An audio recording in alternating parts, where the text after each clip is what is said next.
Island is covered in weeds. No. Oh no. Hello, and we will not be doing a show this week. Apparently, it is Animal Crossing. Yeah. Yes. Let me go boot up my game. So, last week we had a lovely guest, and we have had lots of shenanigans in the sky, and we'll hopefully be continuing with those on the ground, and hopefully not lose either the boat or any player characters. We're sadly minus Krasara this week because Chael has other stuff, but we will continue onwards without with me trying to pilot Krasara. So yeah, good luck. Or I could offer over if you want. I think you know her stats very better than I do. Okay. So I can give you combat control if you'd like. All right, I'll open her sheet right now. I mean, the offer's open there for the rest of you, but I feel... yeah. It's either that or she turns into a chair again, so... Oh, come on, if we go back and she's just a chair, she'll She's never... so mad. she'll never She forgive just me. saw some elf in a green night dress, and we lost her. So yes, how we begin is Lucian leaps off the ship, Krasara dives after him, and the two are not seen. No. So before I get on to the actual proper recap, do we have any announcements? I know there is still DC by night tomorrow, yes? DC by night tomorrow, and it's going to be an important one. An important one? Oh yeah, the dumpster fire is in full flame at this point. And somebody's standing there with a big fan. It's a literal one, right? Yeah. Has the National Guard showed up yet? No, they have not, but they probably okay. will, because they are owned by the Kindred. Gotcha. Okay, that explains a lot. But yes, any other announcements? Any other games coming up? Any other? We have Haunted Chronicles. I have not made that mistake in 2 weeks. I have not done that in 2 flippin' weeks. We have the renamed Haunted Chronicles Tuesday night. Yeah, they're going to hopefully continue their investigation, finish opening the macaroni box, and we will see if they can make it. I like mac and cheese, especially with bacon. Sounds really good. So Okay. this Tuesday, I'm not caught up, so that we Chronicles. yes. And keep an eye on the channel because I know there's some more interesting things coming up in the future and the near future. Wraith is coming up July 16th, I think, is the stream episode. Which, should be interesting.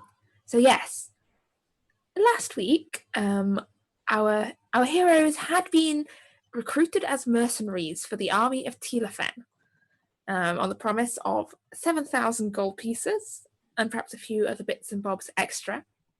They had set off towards the flying fortress that was attacking the capital city, armed with a bunch of archers, some squirrel suits, and their own unique abilities.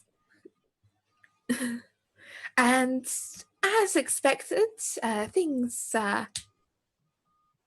turned out interestingly. They battled their way through a large number of Arakocra, bird people, took one captive, gained some information, snuck up through a secret escape tunnel into the fortress, was surprised by one of the fortress's guard devices, which seemed to have been having some technical difficulties and gone a bit haywire, but they managed to deal with it.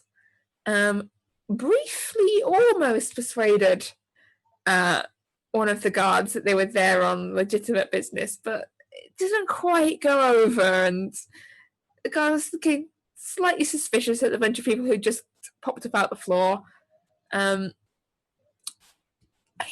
Ira could hear the voice of the elemental powering the fortress, this air elemental that had been bound up to power the fortress, and she rushed forward to help break it out.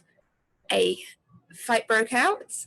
The elemental was freed and gave Ira some information I really need to go and watch back the episode for to make sure that I did get that correct. And if not, change some things to make it was correct. I might have at some point lost count of fragments of wands. And the fortress came crashing down. Torvald and Lucian, their temporary bard, leapt out the window in flying squirrel suits and managed to get picked up by Krasara, Aldis, the archers, and Krasara's new tamed elves that she'd picked up by use of the love staff. And they are on board the flying boat. Meanwhile, Adair and Ira remain behind in the fortress. And we'll pick up with them in just a moment. Right. Before there was light, there was darkness. Before there was chaos. An endless war between the gods and their enemies. A war the gods could not win. Till a champion arose, wielding a weapon of otherworldly power. The war was won, the enemy banished, but the weapon was shattered, its fragments scattered across the new-formed world. Now, thousands of years later, many seek the fragments of that long-lost weapon. Among them, our 5 brave heroes. The druid, troubled by dreams and his own temper. The blacksmith turned warrior in search of revenge. The raider, determined to protect her friends and her growing family. The traveller from a distant land, guardian of those down on their luck. And the girl willing to sell her soul for a taste of adventure. Their hunt will take them to distant and dangerous lands, far beyond the borders of Isfjell.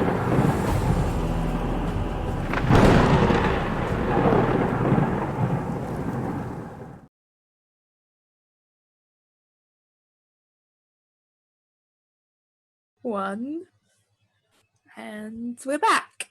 So, Adair and Ira, the whole ground shakes this almighty boom. Had you two made it to the tunnel, or are you still up in the corridor of the fortress? When we left, I had changed from a spider because Ira had said, "Here, I will help you," and I leapt into Levitate, her yeah. arms and hugged her as we levitated as the building crashed into the ground. Yes, so the air is filled with dust, and there's everything sort of tips back and sideways. The levitating provides this buffer, so I think it took very, very minimal damage through some minor I think we took like miracle. 1. Yeah. One, yeah. That's what I mean. I'm very minimal, and I'm pretty the air low filled- though. That was a big hit. as the air fills with dust, you can hear shouts, like screams, snatches of from above, from around. The air is crowded with dust, and for the time being, like, orientation is hard. You're not sure exactly which way up this corridor was. And as the dust starts to clear, you can see that what was the window that where Lucian and Torvald jumped out is now seemingly pressed into the ground, or either the fortress landed slightly sideways or has crashed deep enough into the ground, into the soft, muddy cabbage fields that someone's cabbages have definitely been squashed. What would you like to do? Well, that was more successful than expected, and I'll pat Adair on the back, and as I pat Adair, I'll go ahead and do lay on hands. For, let's see, for 10. Thank you. Sweet. there will realize he is hugging Ira and will let go and drop down to the floor, which hopefully is not too far. And thank you, Ira. Of course, anytime. Is it dark? Is there any light in here? There is not. No, the light before that was previously coming from the engine is gone. You can faintly see some light sort of upwards and slightly at an angle from the direction of the main hallway. You think some windows must be letting some light in that direction. You can also hear voices. So go, Rana, are you there? What happened? Did the engine break?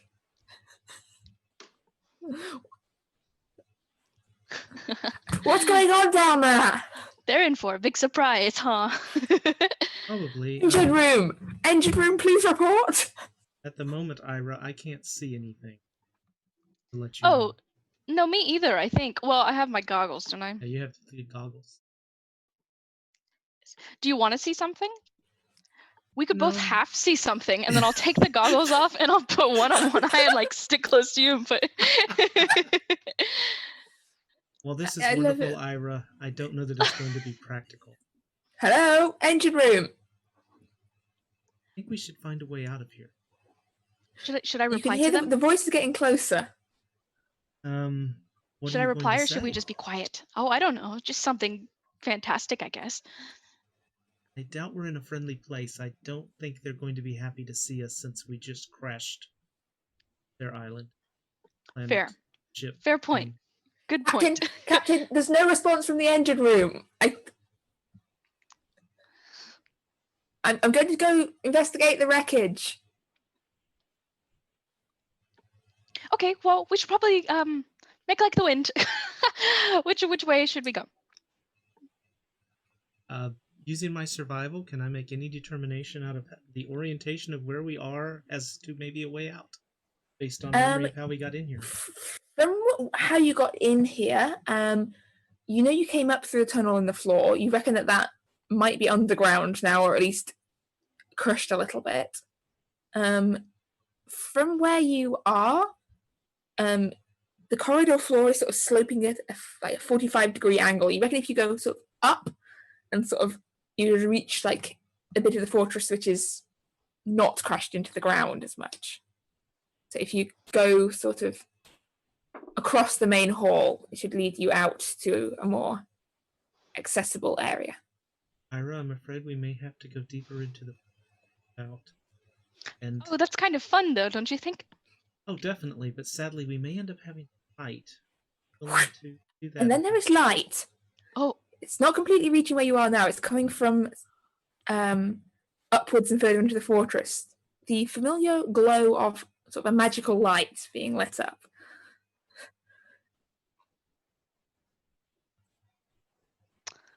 huh. Okay, well, that's fine. Did you do that? No, not at all. Did you? No. Are you playing a trick on me? No, that's not one of mine. Great. Okay, well, let's be on our way, I suppose. Are you going to be a creature again, or are we just going to be Ira and Adair? I'm going to just follow you for the moment since you can see, and then Sure. once if we Luna? need an animal, I'll be Elseth! God damn it. It's before. We could oh, we could put on the clothes. We could put on the clothes. We could dress like the people and then pretend to be them and walk through wolf in sheep's clothing. And then if anyone is mean, we attack them. What do you think? I guess we could try that. I'm not very good at pretending to be something I'm. That's okay. I do have blue skin, actually, I remembered, so I don't know how well that would work out. If you do recall, one of the elves the elf who is currently probably in the same area of the corridor as you, in this new lit light, you can now see the body of the blue-skinned elf that Lucian killed previously. Oh yes, I remember that. Oh, I can be an elf. I know Elvish. I'm gonna run over to the body I think that's a as best as I wonderful can. idea. What kind of pets do you think that an elvish If you're evil not person- good at oh, that's a good point. You could either be a pet or you could be my prisoner. Well, maybe we'll go with that, and I will look around to see if I can find some rope or something to tie up my hand. Perfect. You can probably, I mean, unless if you've not got any on you, you could probably find something that would be work as some kind of makeshift. I don't want to use my good rope. Tie I'm or- going to use their crap rope that's left over. Okay. There's probably something in the wreckage of the horrendous crossbow monster. Okay. All right, so you're sort of going for elf and prisoner. Yes. All right. So you can see this light coming through from the main room of the fortress, and you can hear what sounds like the sounds of someone sort of moving wreckage aside. And going, oh, hello, oh, and then you hear a second voice. Where is she? She told us to follow her. What's it? Our new captain. We have to follow her. She's she's really nice. But yeah, she said she was going to get us out of here. Who are we following? And you can hear. This is the conversation you can hear. I think they're talking about Chrysara. She used that staff. Oh, then those are our friends. Perfect. Okay. We should go greet them. Are you properly bound, my prisoner? Hold up my hands. Torvald is uncomfortable. I didn't really take. Torvald's for- spidey senses are Oh, that's tingling. Perfect. Okay. Hold on. I'm curious to know what Ira's elf outfit looks like now. Yes, please. If she's hauling the bound guy. So Is there a whip? Is there, well, the uniform itself is. Oh, I mean, are you just putting on the uniform that the dead elf was wearing? Yes.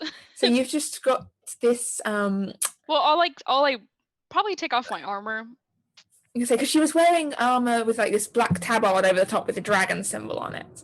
Oh, right. Then I'll just take the tabard. I remember that. Yes. Sort of like it's less of like a uniform, more like a surcoat sort of thing.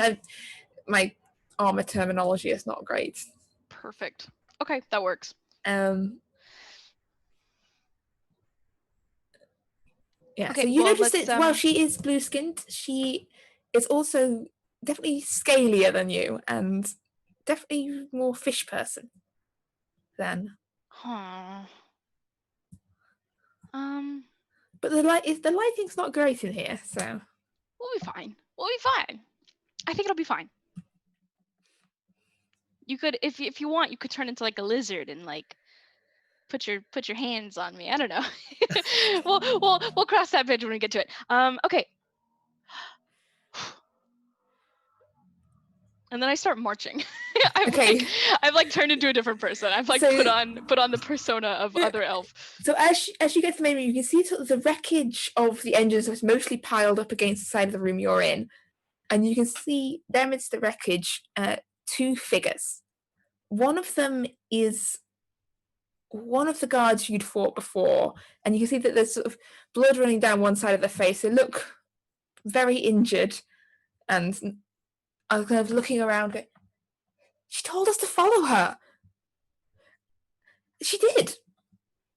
And the other one is another elf. This one not actually armored, but in this sort of it's black uniform with the gold dragon on it.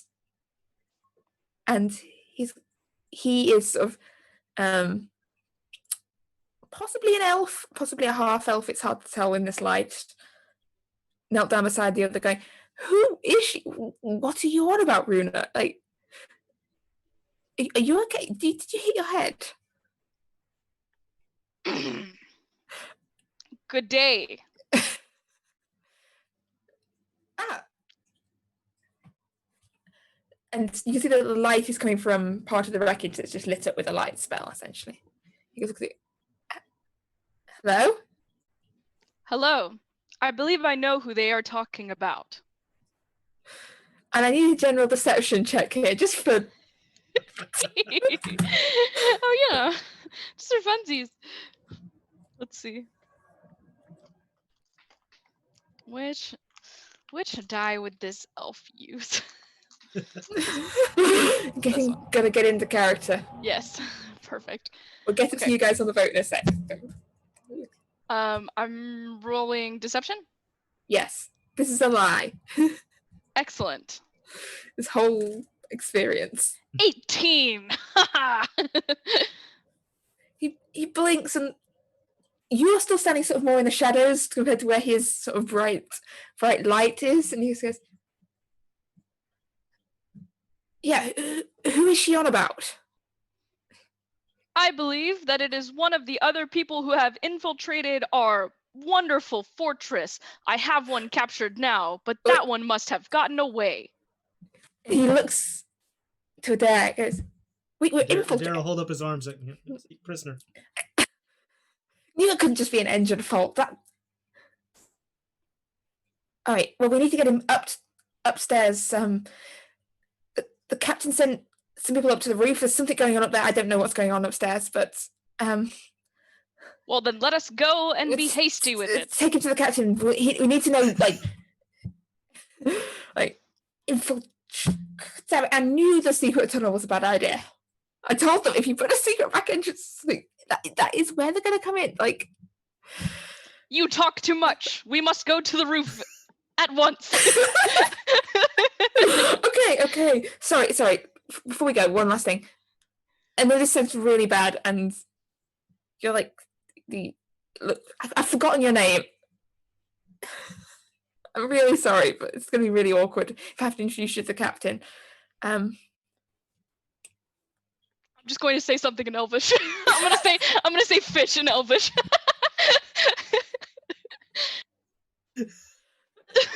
Let me see if there's actually a word. Hold on. He goes, My name is Fish. There's gotta be some racial slur they use against the he aquatic looks elf. at you, Okay. According to the elf, and then just goes, right. according to the elf Because- dictionary, fish is lingue. Lingue. Lingue. That's my name. Right. She doesn't seem fishy or anything. Not at all. Well, if we make it back to the other side of this hall, there's a up the stairs there. Keep an eye on this. Okay. Are you good to walk, Runa? I don't know. She either hit her head or something weird. I think someone's done some weird magic shit to her, which is not supposed to happen to us as much. Come on, it's that's what Yes, happens to non-elves. I agree. As an Right. elf type, Yes, bring this. not exactly an elf, but close. And he looks Adair up and down like, You know, I am a healer. I could look at your friend and see. have we been infiltrated by druids? Druids among others. Oh, this is worse than I thought. Right, come Yes, on, this way. those damned druids. Mind the wreckage, someone How might still dare might they? be. The elemental might be. I'll turn and very obviously wink at Adair. The elemental might still be down here somewhere. We better be careful. Right, this way. And he starts of making his way through the jagged metal wreckage, towards the staircase. Well, we'll get back to you two and your shenanigans in a moment. Excellent.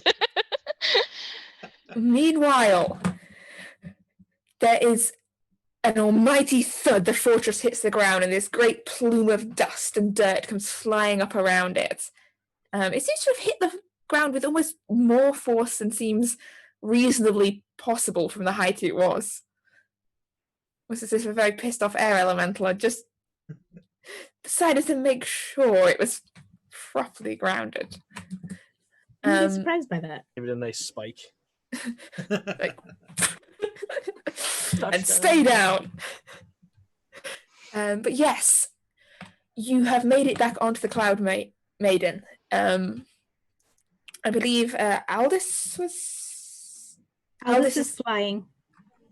Aldous isn't flying. Sort of, Lucian and Torvald there in their squirrel suits. Cressara is there, sort of conversing with her two elves that she picked up, sort of staff in hand. As she is now, I think it's for the next hour.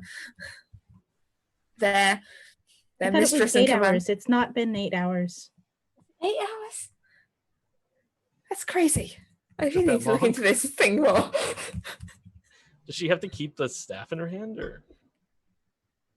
I need to look up this item again at some point. I don't know. Okay.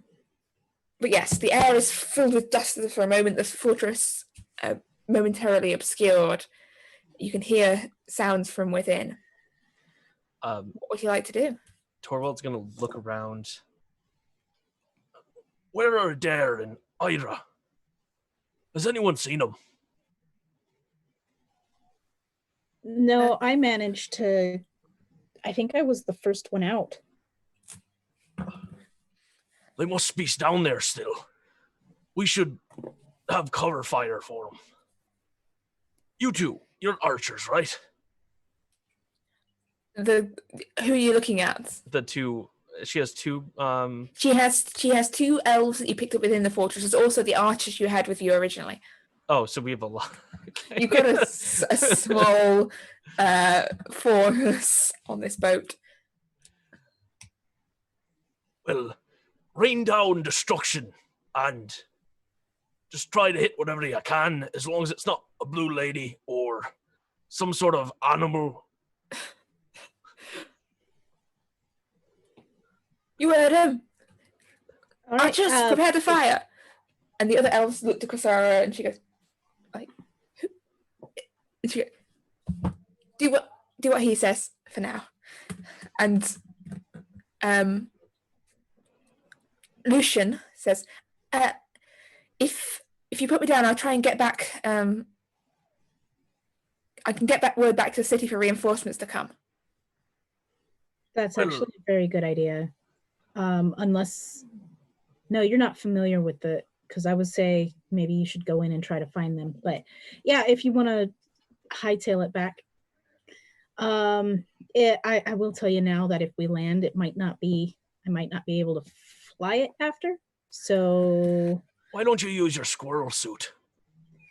Glide down. We're not too far off the ground. And I'll drop the boat a little bit lower so that it's not a far distance for him to. Yeah, he says, I'll send them a message, but I should probably be there to go over the details because it's not what you can get across in a single sending message. We'll try to hold him back as best we can. And as Till we meet soon as again. What? Till we meet again. He dives off the side of the boat in squirrel fashion. Certainly eccentric, that one. Mm-hmm. And blows a kiss in Cressara's direction. Instructions from house. Nice. All right. I can picture her just nodding like, damn straight you would. Anyway, so Aldous will raise the ship back up so that we're above now the floating grounded island. Yes, and as the dust is starting to clear, you can see people running up onto the roof, and you can see them cranking round what looks to be a large ballista. Okay. You said it was stormy, right? Yes, it is still Okay. bad weather. It's starting to get a bit better, and you can see maybe the sun's starting to rise somewhere, but it's still pretty poor visibility and a storm. I want to from the chair I can see the ballista, correct? Yes, you can see it, and it's currently. Can I I want to try hitting it with my Eldritch Blast. Okay, so do we want to go into full initiative here, or It's up to you, I guess. in which case, roll initiative. And Torvald's gonna say, "Try to keep a safe distance. Those things look like they'll hurt if they hit us." I will do my best. 5. I rolled an 18. Okay, Plus 1, so that's 19. and 5 for Torvald. Yes. Okay. Okay, so Aldous, you do get to fire first. The rest might be immaterial depending on what you do here. So a 16 plus 7. Are you aiming? Ballista. I'm gonna say, are you aiming at the ballista or at the people? Yeah, that will hit the ballista itself. Yeah. Okay, and then a 3 plus 7, so a 10. A 10 doesn't seem to quite make it. All right. And it's a 1d10 plus 4. Or at least it So makes it, but it that's- doesn't seem to have any effect. It is an inanimate object. It's just a tough inanimate object. All right, so that is going to be 7 force damage. A few cracks and a bit of damage to it, but it still looks operational. And you hear Target the ballista first. whoever's down there sort of shouting up, "Aim for the boat! Take out their archers! Take out whoever's driving that boat! Fly! How is it fly? I don't know." Aim for the ballista first. That'll knock us out of the air. And a volley of arrows comes flying up towards your boat and towards sort of your archers on it. Can I raise the boat out of archery, out of below archery range? So you can either be further up, which means you won't be able to attack the fortress, or further down, so that so either you can be in attacking range or out of attacking range. And Okay. Wait, you've got movement on your turn for. Okay. All right, never mind. You could move yourself up and away, but that will mean that I think only you and possibly some of Torvald's long-range magic things will be able to hit the fortress. Okay, never mind. So that is up to you. So are you staying low enough? We'll stay low enough. Okay. So this volley of arrows comes flying towards you. You hear a startled gurgle from one of your unfortunate archers. And I need to check this guy's name. I think I know what it might be. Don't say Dave. Dave. No, Dave. I did name one of them Dave. So if one of them is going to dive, it's Not the Dave. always the Dave. Can I ask you, what do you have against people named Dave? Yeah, who hurt you? I don't think I've really ever met anyone called Dave, actually. Like, I don't That's actually fine. know any real life Daves. It's just. I know several, and they're all a-holes, so I'm perfectly fine with all Daves dying. Dave, aka Chad. I definitely don't know anyone called Chad. That I'm still unconvinced that that's a real name. I've never met anybody named Chad either. I know a Chad as well, and he's actually... Oh. I wrote down some like of what to all the hang with guys, them? what all their names were, but unfortunately, whether I He's wrote that trapeze down, artist. I'm sorry. I think we That might was just a have to joke. cancel Isfjell today to discuss the. Is he pretty good on the balance beam? Yeah. Yes, but it hits. You see the half orc, little Dave. Yes. Got a shout of surprise. He gets hit by this arrow and falls down to the deck, and then the ballista comes flying forward. The bolt from it, not the whole ballista, obviously. Like the one To be So like a honest, Bugs Bunny thing, the arrow stays hanging, the bolt stays hanging, the ballista goes flying off. and narrowly misses your boat and goes flying off into the sky. Target the not hit. ballista and the ballista archers. And People. all your various archers and minions start firing down at the ballista people. As Torvald, it is your turn next. All right. Torvald is going to yell, "Thunderer, enhance this storm and rain down fury on our enemies. This is war." And you see the storm start to swirl, and it just starts sparking with electricity as I cast Call Lightning, which, if it's stormy conditions, is enhanced to do 4d10.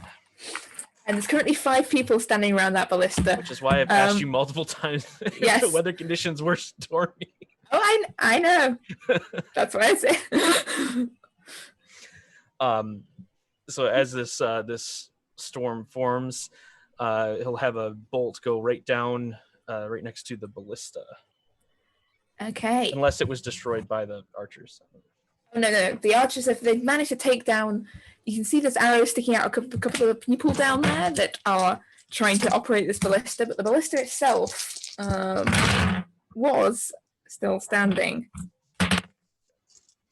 It has just failed its saving throw. Like, does it even get a saving throw? If it's, I don't know, it's dexterity, so. It doesn't have any dexterity. It's an inanimate object. It can't really dodge it.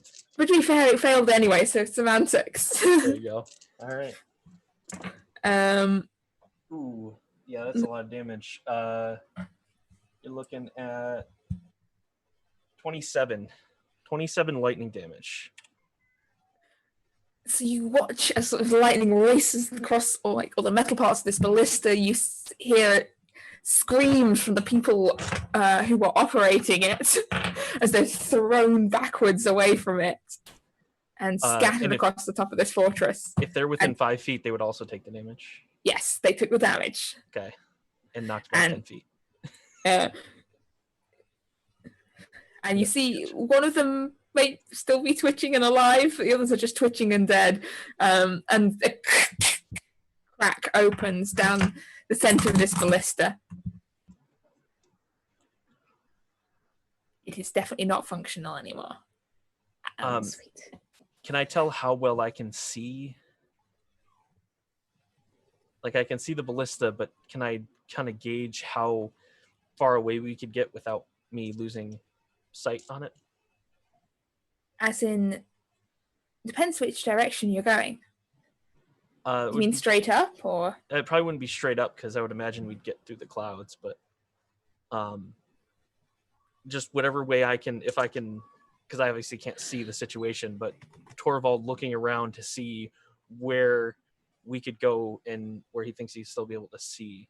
You can probably get, hang on, 5. You probably got decent 100 feet before you completely lose visibility entirely, I'd say. Okay. Right. I think yes.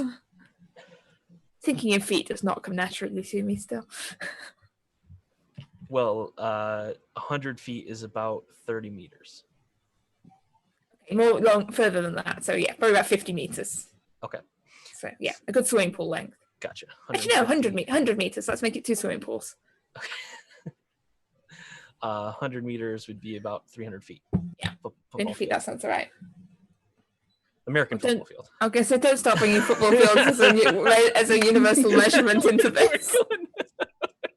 That's not going to clarify issues at all. I don't know how long an American football field is. Honestly, I don't know either. Similar to a soccer. Yeah. Okay. Yeah. Football. Let's say 300 feet. Sorry about that. Yes. All right. So Torvald will relay that information. Aldous, you can move about 300 feet away, and I'd be able to still hit it. Okay. Which way? I'm gonna whichever. Actually start circling. Okay, so you're circling around. Currently, the top of this fortress is empty apart from a littered of unconscious or dead bodies and this broken ballista. Do we want to bust open the roof? I don't want to risk hitting them. Maybe we just wait and see what happens. Okay, so you just want to keep circling around this fortress. Mm-hmm. If people come out onto the roof, then I think we might engage, depending on who. Yeah, if we can tell that it's not, like, I assume we'd be able to see Ira, but I'm not expecting to necessarily see a daring human form. But if anyone comes out that is not them, we would try to hit them. And also, if we have a round, I would like to stabilize Little Dave, if I can. Yes, you can stabilize Little Dave. We're out of initiative for now. Okay, so Torvald will rush over and lay his hand on him and thunder, save his life. And you'll see a shot go through him, and he spares the dying on him. Still unconscious, but yeah, breathing. Sorry. If you want to get this full to you okay? That's good. You're fine. Thank you. God, No problem. That was lucky. That storm. Luck had nothing to do with it. That's the Thunderer, god of war on oxes for some reason. And storms. And thunder, obviously. It's in the name. Never heard of him. Well, you have now. All right. So we will come back to the boat and the people on it in just a moment. Meanwhile, on some kind of time screwiness here, but meanwhile, down below in the fortress, the two of you and your new companion have made it through sort of the wreckage of the engine room up to, and now you can see windows like the ones that Torvald and Lucian jumped out of, which are sort of tipped up, looking slightly to the sky. You can see the snow falling in through them. So there is an exit. You can also see a staircase leading upwards, which is where your new companion has started making his way up the staircase. You know, Ira, you're pretty good at this, pretending to be someone official and in charge. Thank you. Do you think you could bluff your way all the way to being in charge of the fortress? Sure. Why not? I mean, we could either go out the window and escape, but I mean, we have an opportunity here. You might be able to get these people to follow you and surrender. That'd be fun. I like that idea. Do you think our friends are worried about us? Are you guys coming? Wait, are you coming? Yeah, we'll be right there. Just Wait. The prisoner is being unruly. Sorry, mistress. Sorry, so sorry. just look. And you hear this from above, this it sort of sounds like a lightning strike. This loud rumbling of thunder from up above. Actually, sounds like our friends got it handled. Yeah, let's go. Right. Catching up. So you head up the staircase and you catch glimpses through a couple of doors into corridors as you passed of people seemingly running around in a state of chaos and panic, as injuries being hastily patched, people grabbing weapons, people shouting orders. They're taking out the ballista. Okay, don't set anyone else up onto the roof. They've got some kind of storm sorcerer up there or something. It's just marshal them in the towers and someone find where are the mages? What? How did they die? All we did was hit the ground. They're not wearing armor. Okay, find the rest of the mages. Everyone. And as you led sort of past this chaos up to a door, and your companion knocks, Captain, we've caught one of the enemy infiltrating the engine, who infiltrated the engine room. Arg! I'm so mean. I will take you all down. The one called Just let me Arg. get free from these bonds. Stop it, you. And I'll like very playfully pat your shoulder. Oh, ow! Did you establish a safe word yet? Meatloaf. Meatloaf, got it. You. They're secured, too Captain. quickly. Can we come in? Bring him inside, Ristwin. Look, quickly. We need to, I'm busy trying to mount a counter-offensive here. This is not ideal circumstances. I'll kind of like hold Adair's arms and kind of walk with him inside. And the door opens, and you can see what appears to be an office room on the other side. There is a desk that's fallen against one wall. There's papers and smashed ink bottles and pens and everything just scattered across the floor. Books have fallen off the shelves. There's a bookshelf that's fallen over. This place is a mess. And standing in the center of it, you can see an elf in a slightly sort of more formal, grander version of the uniform you've seen before. He's got gold epaulets, there's gold braid involved, and an expression of sheer sort of horror and stress of like, Ristwin, sorry, what's your name, soldier? Lingway. Lingway. Make me a perception check, please, here again. 18 again. Oh my goodness. Lingway. Ah, yes, I remember you. Captain, it seems that you are in disarray. Do you need any assistance? We need to take out that ship that is up there. We need to secure the fortress before reinforcements get here from the city. And we need to work out if there's any more spies or infiltration people running around the corridors. Adair's going to stand up tall and go, We need to question this prisoner to see what he knows. I, the evil druid who has invaded your ship, wants to know, are you the person in charge?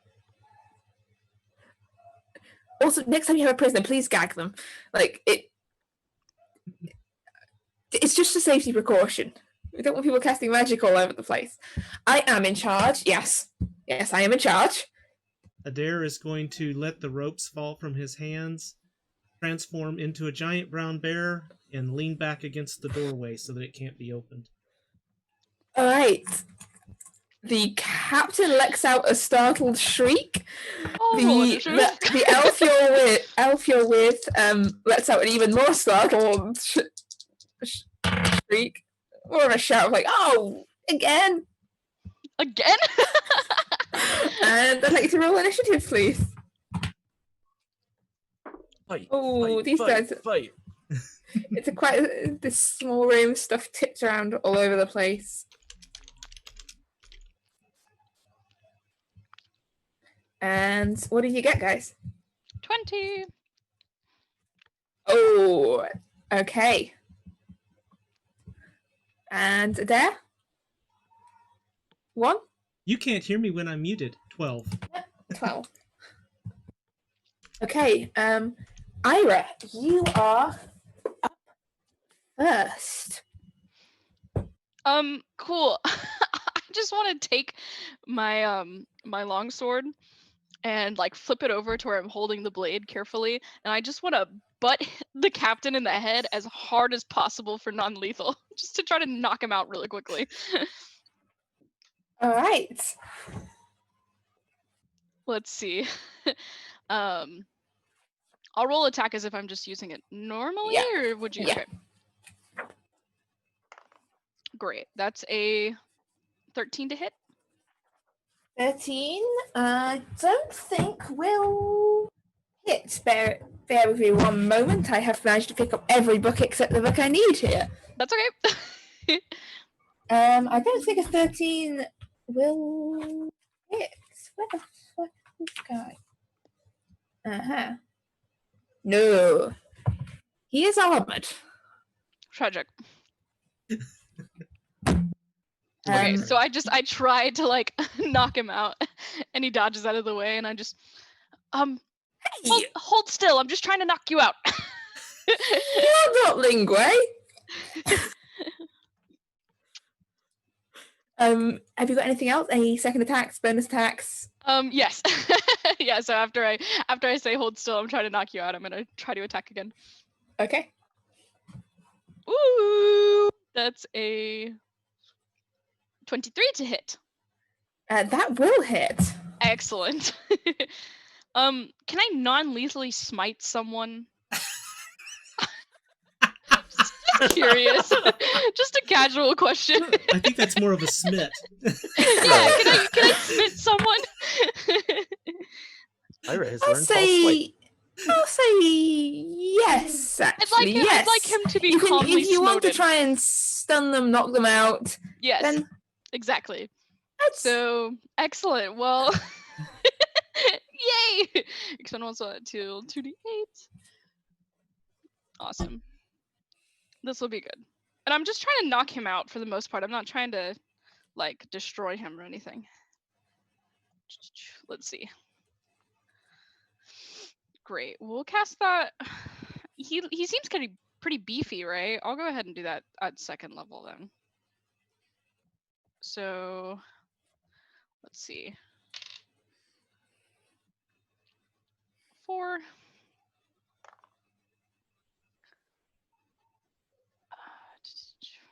8.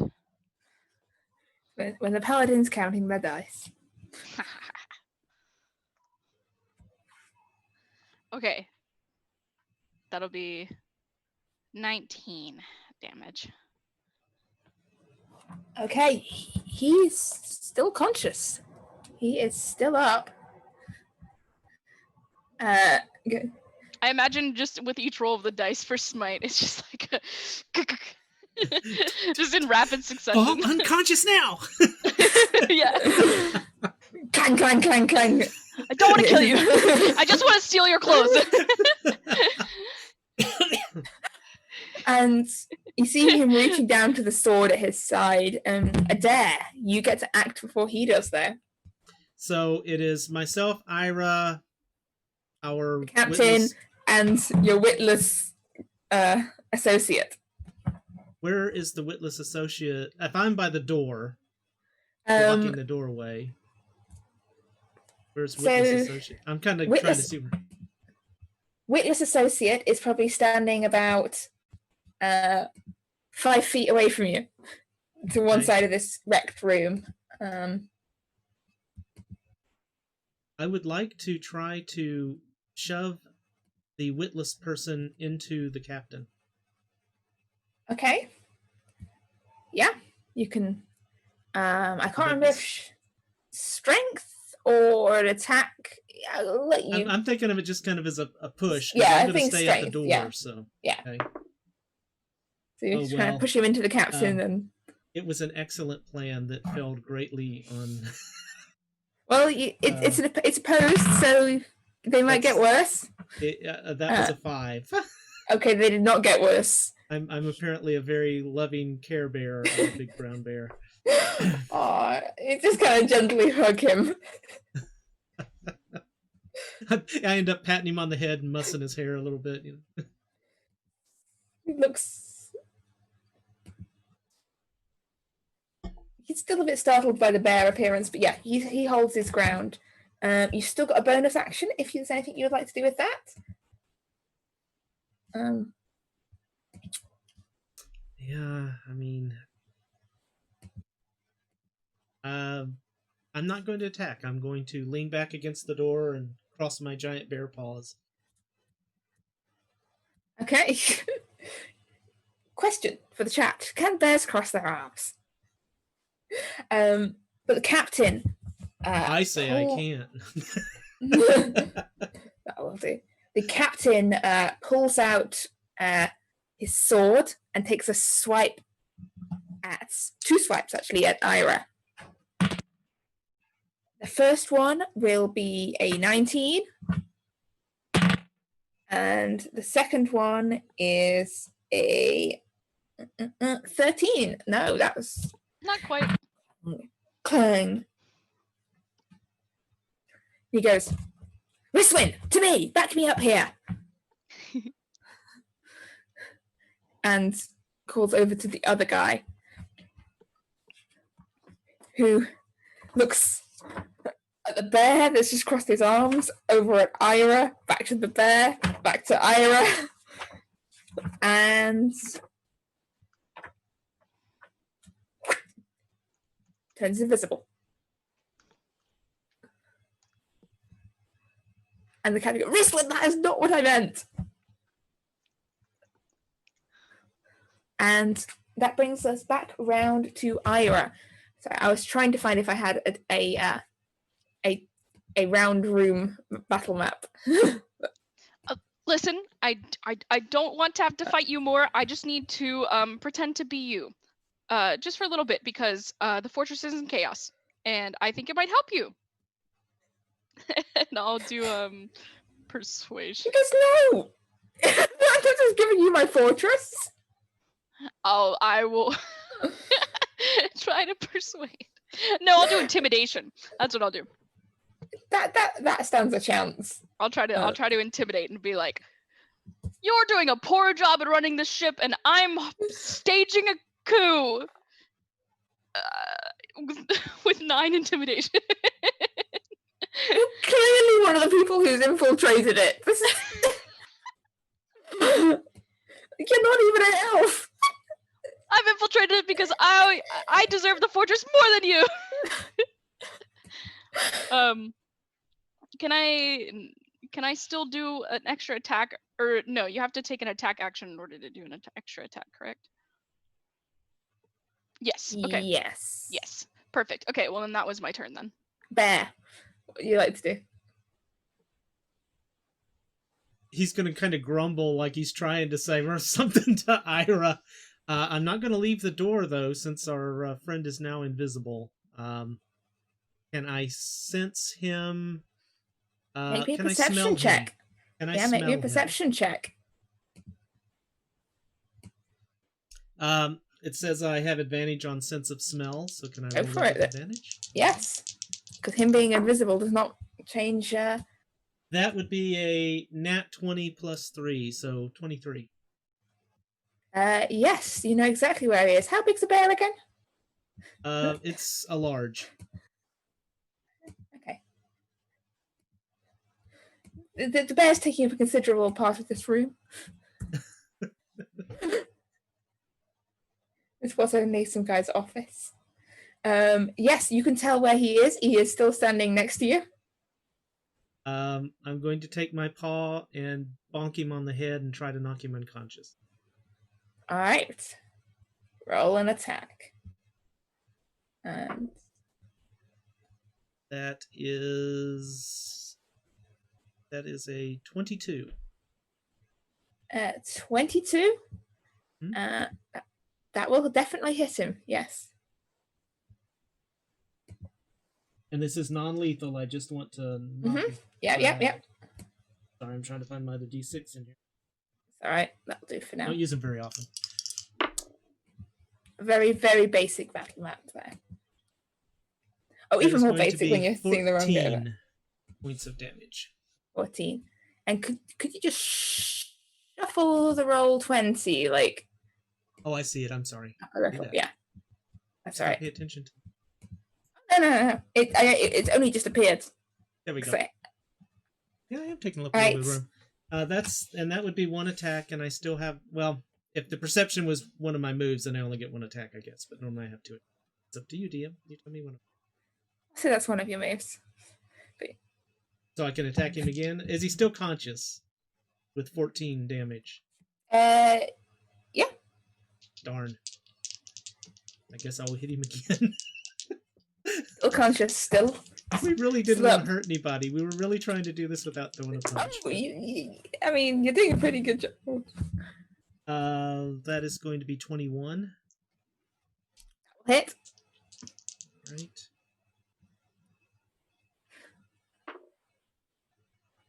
And that is going to be 7 damage.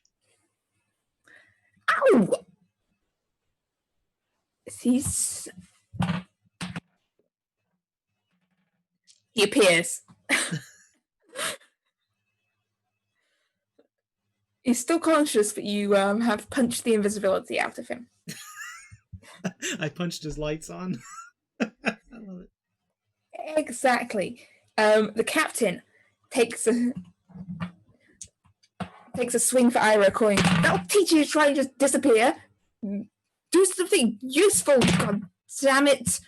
And that one is a complete miss. The second one of those is a 21 to hit Ira.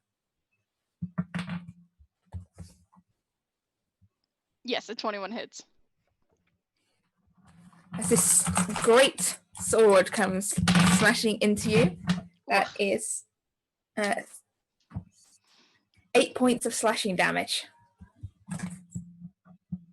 Clang. And the second attack. The other guy, the poor unfortunate guy, punched by a bear.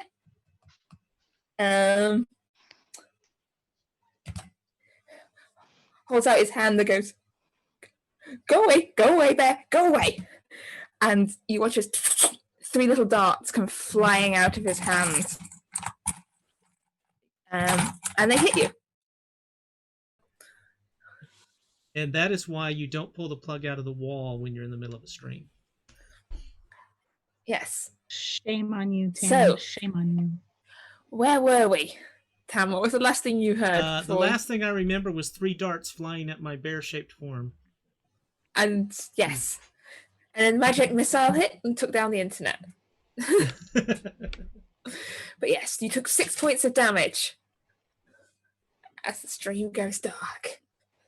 All right. Is it safe this time? You So I promise not to rage quit and tump over the table again.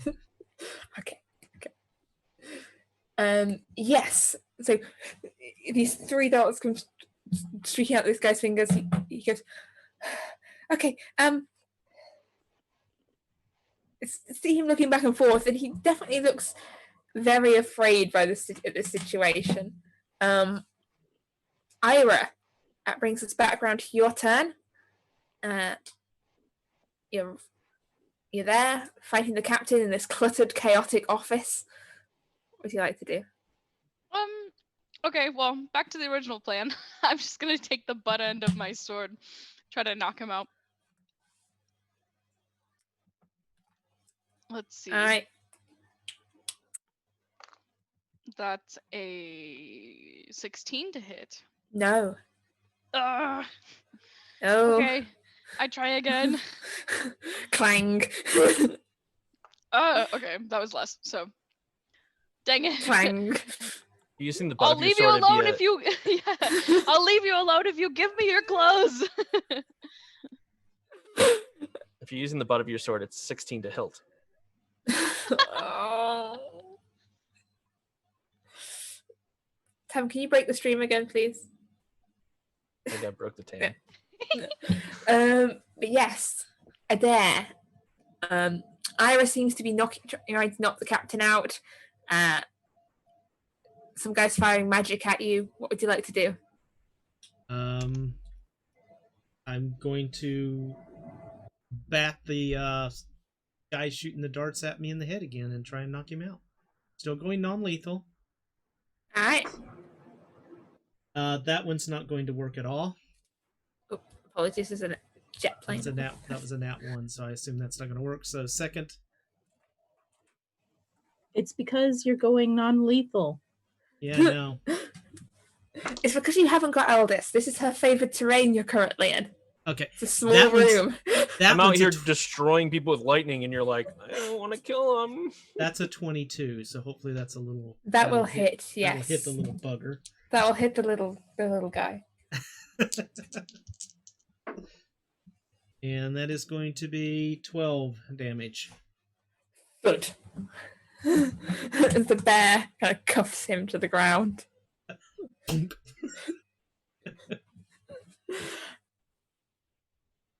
And that brings us to the captain. You hear him mutter, useless wizards. And he takes another couple of swings at Ira. The first one just does not hit. Clangs into her shield, and the second one comes back with a 23 to hit. Mm-hmm. Most certainly does. And that will be 7 points of slashing damage. Who are you? Why do you want my clothes? Okay, well, you seem to be injuring me, so I'm gonna start injuring you back.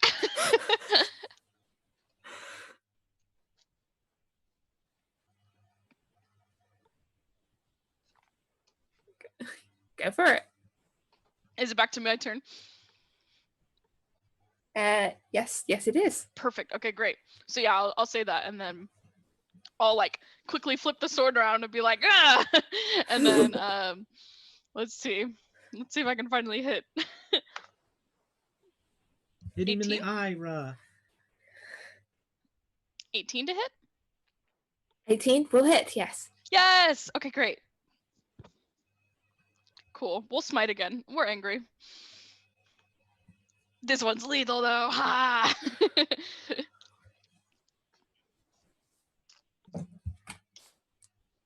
Okay.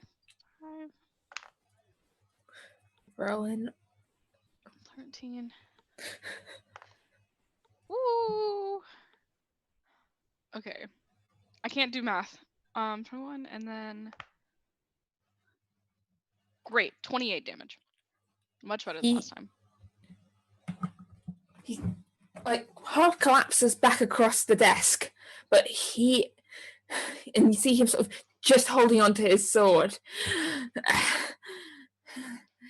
Clothes, please. He's not down. There's a lot of blood, but he's not down yet. You try and smite him. Adair the bear. Do I hear any noise coming from the hallway outside?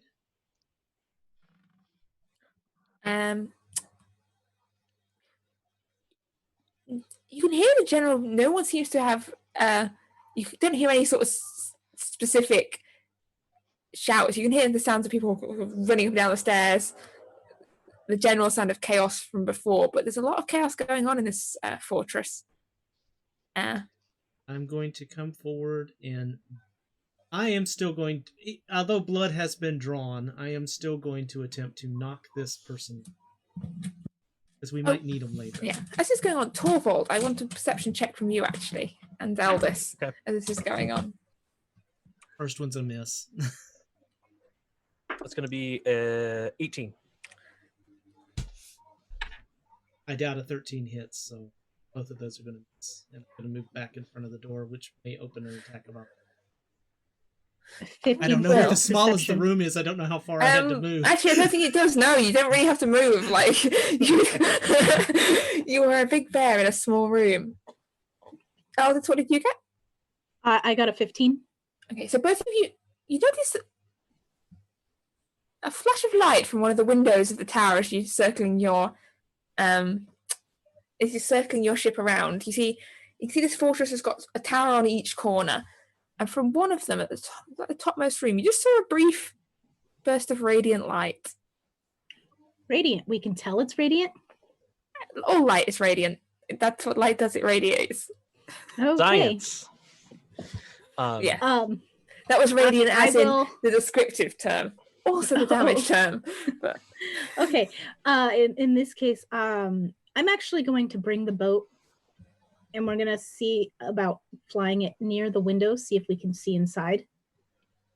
Okay, so you're going to bring it back down to the fortress level.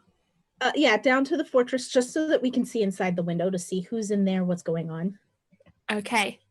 So as you steer your boat back down towards the fortress, sort of down level past Torvald, you catch a glimpse of, up on the roof, sort of a hatch just leaving it for a second. So someone's like just checking, like, what's going on up there? Nope. And as you get down to the window, it's not so much a window as a small slit, but inside you can hear the crashing of a table as there seems to be some kind of fight going on in there, and there also seems to be a bear. And the captain makes one last desperate swing towards Ira. Where was that earlier? That's a 22. Now he's actually, rolling some decent hits. Ira, I put you 22 hits. Oh. That's 5 points of slashing damage. That's literally this guy earlier rolling like crap. This guy now, that's a natural 20. He might be berserking just a little bit. He has very minimal hit points left. You can see like he's barely holding a grip on this sword as like blood is pouring out of him. And 11. But that is 14 points of slashing damage, Ira. 14. Yes. Cool. 1-4. And it's your turn. He's just going.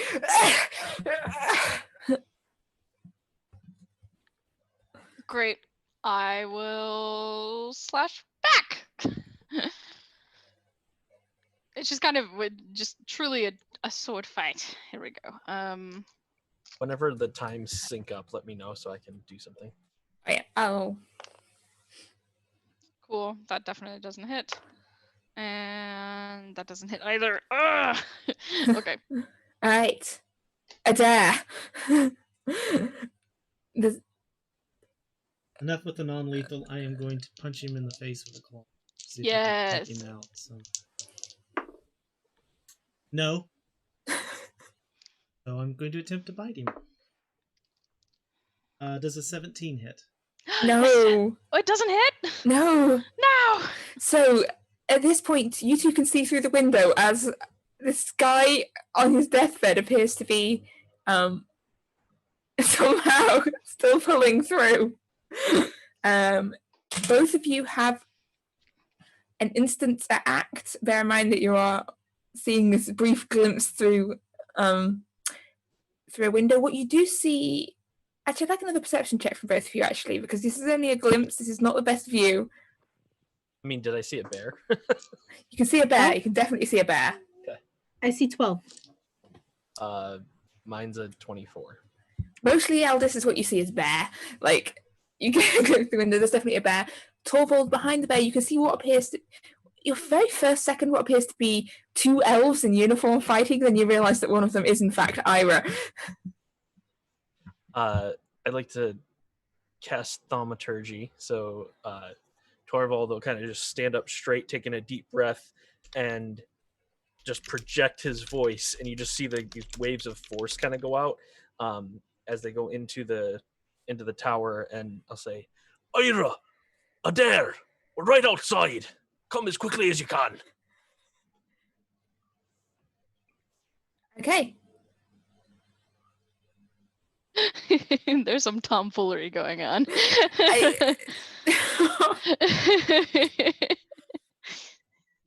Yeah, so Aldous, you're flying the boat still, but you sort of get a glimpse of bear through this bear ass.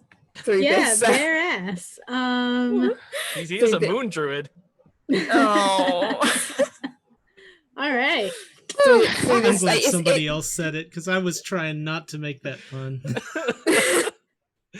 Through this little window slit. You've got an instant to act if you want to. If not, we're going back to Ira. I'm just going to ask Torvald if we're holding position or if we're... Actually, no, it's the captain's turn first, isn't it? Yeah.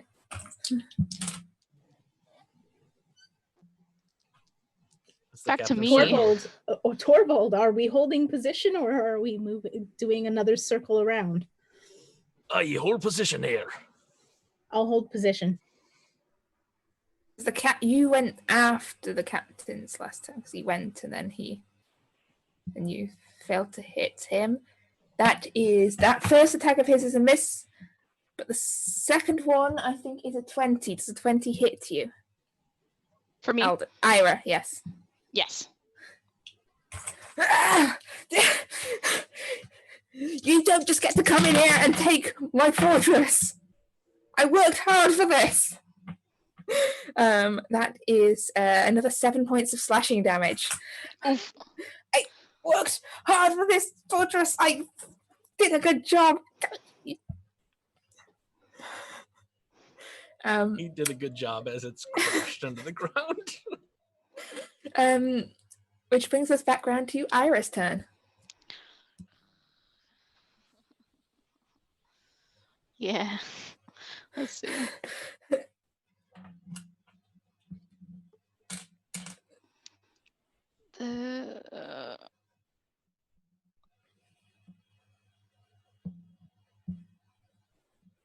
Okay, I'm going to just keep attacking, I guess. Yeah, sure, why not? Okay, I'll keep striking at him as well. We are engaged in heavy combat. My longsword. I tried to plunge. But I'm consistently trying to not wound his clothing because that is what I want. You can see there's dents been taken out of the walls and stone swords scraping against the stone in this rather small room. It was not designed for sword fights, and it was definitely not designed for bear fights. 24 to hit. That'll hit. Yes, I missed the first one, but 24 to hit on the second extra attack. Great. And then I'll smite again because I'm losing it. Let's see. Okay, we've got, well, that's not much. 3. Okay, we have 15 damage. How would you like to kill him? How would you like to do Yes! this? You have earned this moment. Yes, I have. I will, okay, so remind me, he's kind of wearing like a tabard thing, correct? He's wearing what appears to be like full plate mail. Okay. And over the top of it, this tabard with kind of epaulette bits built into the mail tab on a tabard. It's a little bit gaudy. Perfect. God, I'm like, oh, I don't want to ruin the tabard. So I'll probably go through the eye just to be like clean about it. Okay. So I'll be slashing at him, and then finally I'll be like, just with a long sword. Yes, and he is very much dead. Ooh. I didn't want to kill you. Just so you know, just so it's on the record, and then I'll start taking his clothes off. Whoa. Not the armor, but just the covering, and then I'll put it on. Yeah. Okay, so we're out of initiative. So it's Ira's busy stripping this body of its stuff, like kind of. I mean, it's not the easiest task in the world. He's not very cooperative. And Adair, what would you like to do as this is going on? Once again, do I hear anything out in the hallways? Everything all right in there, Captain? I'm the captain now. Is that what you're saying? Yes. You hear outside the corridor. You hear, I think someone's got the captain. Great. I will. Where is a bear right now? Right at the doorway. Wait.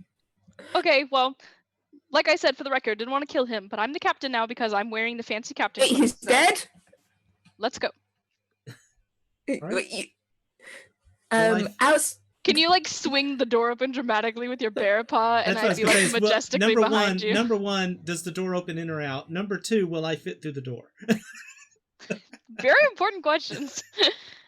Door opens outwards, Perfect. and you can squeeze through that door. That's good enough. Adair is going to step back as much as he can in the room to get a bit of a head start, and he is going to hit the door with full force. Oof. You hear a yelp. I need you to make me a strength roll. I suspect there's going to be a yelp involved anyway. Aldous and Torvald outside the window on this boat. You're holding your position outside the window. What would you like to do?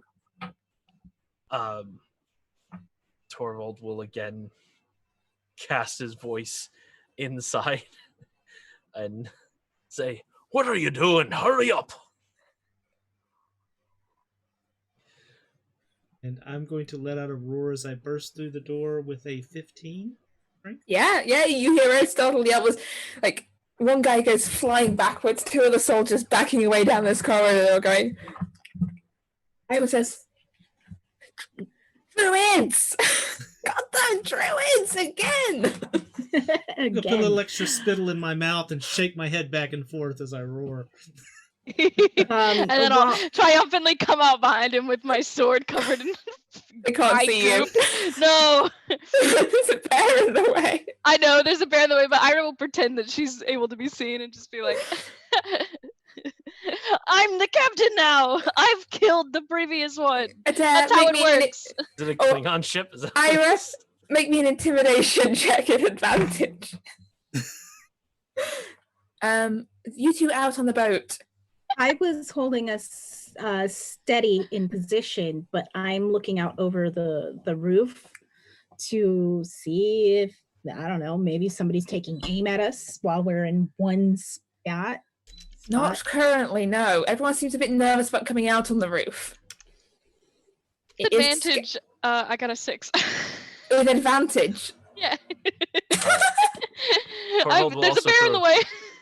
They don't hear what you're saying. It's muffled by the bear. He's just roaring, and I'm like, "Yeah!" behind him.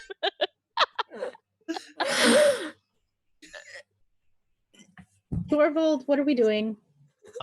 Torvald's gonna cast a lightning bolt down at the hatch he saw open just for good measure, just to make sure everyone's staying put. You hear Aristotle screaming, "Ah!" from the other side. And Do I see any windows on the tower lower than the one they are in? Did I see them actually leave the room? you, from the angle you're at now, you can no longer see them in the room because they've edged out into one of the internal corridors. Okay. But But then do I I- see another window? There's a window a bit further down the corridor that is one of the larger windows, like the one that the escape windows. I want to pull the boat up next to that. Like right up next to it. We could reach the window still if we leaned over a little. Okay, so as you pull up next to the boat, you can see through into the corridor. You can see, mostly you can see in one direction a bear, in the other direction a pair of elven archers readying bows and pointing them at the bear, and use this window sort of halfway in between. Can I shoot them with my Eldritch Blast? You can roll initiative. Jeez. Yeah. That's an 18. 18. Okay. There, you are also potentially involved in this. So That's a 9. 9. Torvald's also Okay. gonna try to shoot at him if he can. Ira, you can roll initiative. Bear in mind you can't actually see this yet. Who can't see it? Ira? Ira, because there's a bear in the way. Okay, but I can see it. Yes. 14 for initiative. Okay. Aldous, you get to go first. They do have half cover at the moment. Natural 20 for 1. And plus 7, so a 27. All hits. And then I have a 3 plus 7, so that's a 10. I don't believe. No, that will not. Okay. No. How much So the- AC does half covered? Plus 2. Okay.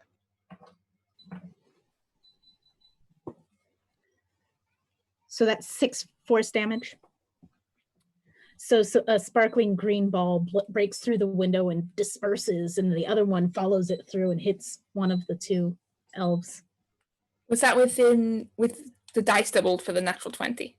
For the 6? Yeah, the dice that rolled for the natural. Oh wait, The damage dice. that doubles, right?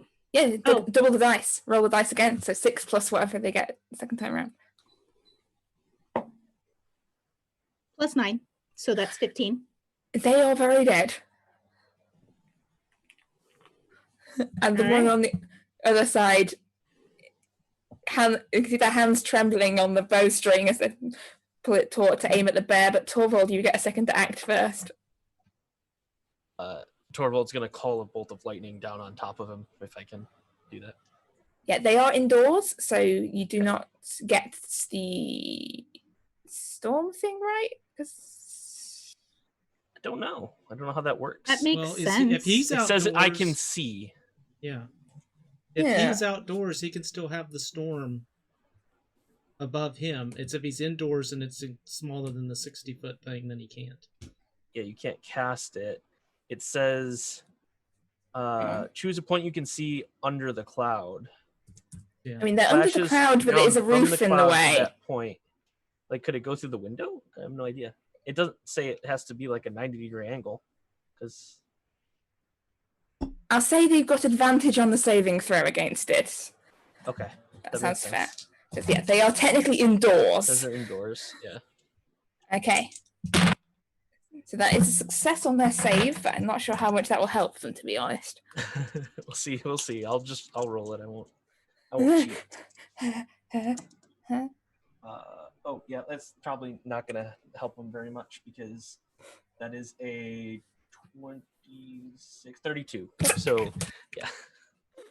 Even with advantage, you see the hands, the spasm of the bows, this bolt of lightning shocks through them, and they also fall down dead beside their fellow. A few other elves at the end of the corridor, you hear the retreat, retreat, retreat. Well, hurry up, will ya? The window's broken already. Get in. Out. On the boat. Window is a bit small for a bear. Dara's going to look at Ira, get down on all fours, and kind of look at his back, and then look at her. And just kind of look back and forth between his back and Ira.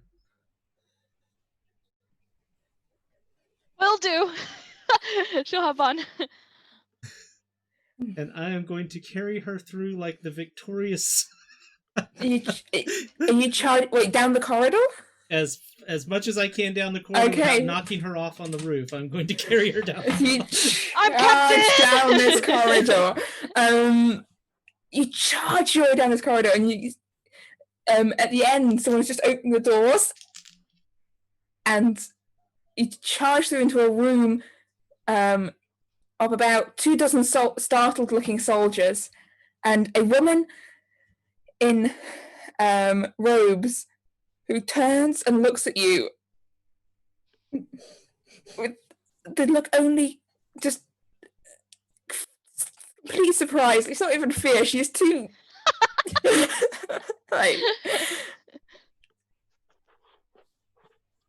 and she just looks as Ira riding a bear charges into the room. DM, can we follow along outside, and do we see this through windows? Yes, you can.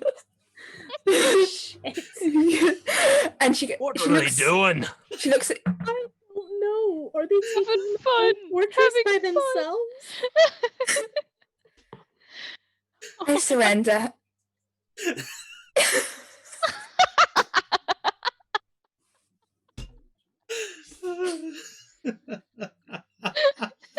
Just keep picking fights until the DM gets sick of tracking his shit. The woman just goes, stand down. Stand down before your captain. We surrender. I Dear, what was the plan? You can hear what sounds like, it starts off as a minor rumbling off in the distance. It's getting louder. And it's coming from the direction of the city. And as it gets closer, you can start to hear what sounds like a small army of cavalry heading towards your position. And you hear, for the Queen! For Yezavin! For Tilafen! As the reinforcements are finally arriving. For the groom. Ride forth! This day shall be... Oh wait, I say already... Is there some place that we can get out, like on top of one of these parapets, that I could carry Ira up there? Because I really want to majestically, like, a mount on my legs. There is, in this room you're currently in, like, a staircase leading up to what looks to be like a large hatch in the roof.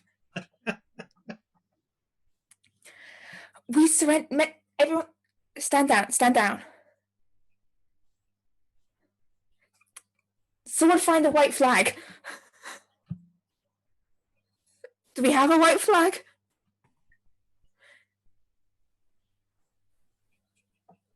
Do you have a white flag? From the window, can I hear what they're saying? Because it's a window, right? Yes. But can I hear what they're saying? There's no glass in it. Oh, there's no glass. Okay. No. Use a shirt. Good thinking. Someone take the headphone onto the roof. Wait, are you the people in the boat? I bring the boat up closer so they can see us. She walks closer to the window. Is this your storm? No one's storm. I mean, if we send someone up there with a white flag, will they get hit by lightning? Well, that's up to you now, isn't it? If you wave it too high, there's a good chance it'll strike you.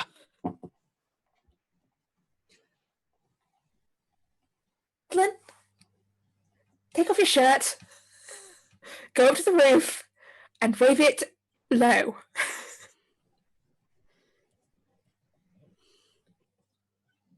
Is there a way off of the fortress so that you can peaceably assemble before the troops arrive?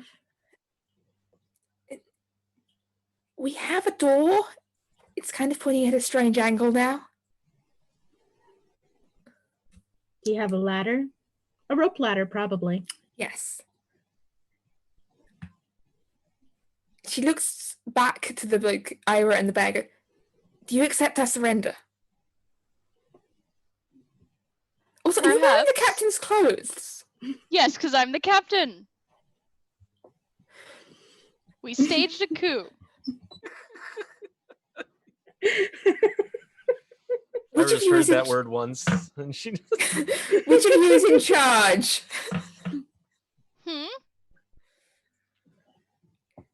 Who is in charge? She calls out the window. Are you in charge, or is the woman on the bear in charge, or is the bear in charge? We are equally in charge, co-captains. The bear is in charge of going, and I'm in charge of everything else. And I'm in charge of flying the boat. Okay, I she turns to Iris. And she's standing right up at the window now and goes, I formally surrender on behalf of the forces of the Empire of Elzenra. I place myself as, I think, the most senior surviving person here, and my men in the care of you and of the authorities of Yezavin. We are laying down our arms, please. Hey, do not set your bear on us. Torvald, can you are you able to project her voice over the entirety of the fortress so that her troops understand? I don't think so. Can you, I don't know, make it loud enough so some of them understand? Good point, sorry. She says it all again, very much louder with thaumaturgy. Well, that was awfully fun. I think it's about time to get back to the boat, right? Aye, it's been time for a while now. All I right. know. We just wanted to You can have see some up on the fun. roof, someone desperately waving a shirt. I am going to turn to the person who surrendered. We accept your surrender. If you would please have all of your people assemble peacefully on the grounds before the fort so that you will be turned into the queen and her forces when they arrive. Yes. And Thank she you. turns around and starts sort of relaying those commands in Elvish. Someone find some ladders. We're going through the east door. Yes, I don't know why we have an east door in a fortress that moves, but we have an east door. I didn't think that through before I said it. Oh, We only flying straight. You can only, yeah, it's just strafes. Yeah. Only flies with rotator. excuse me, do you have any more elementals trapped in your fortress, or was that the only one?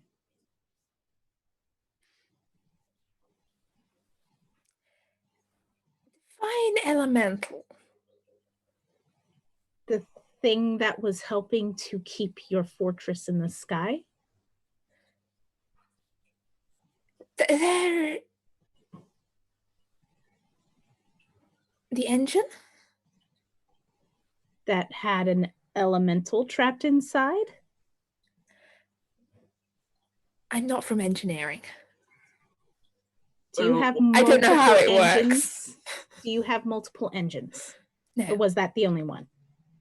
She points sort of behind her and around. If we had more than one, don't you think we would have used it?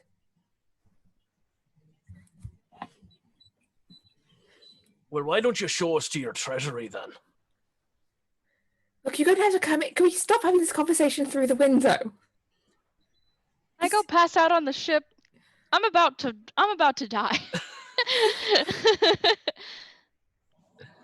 Okay, anyway. All right. I was we hit can with the sword continue many this times. conversation after everyone is on the field. Okay, Thank you. I will see you there. Thank you.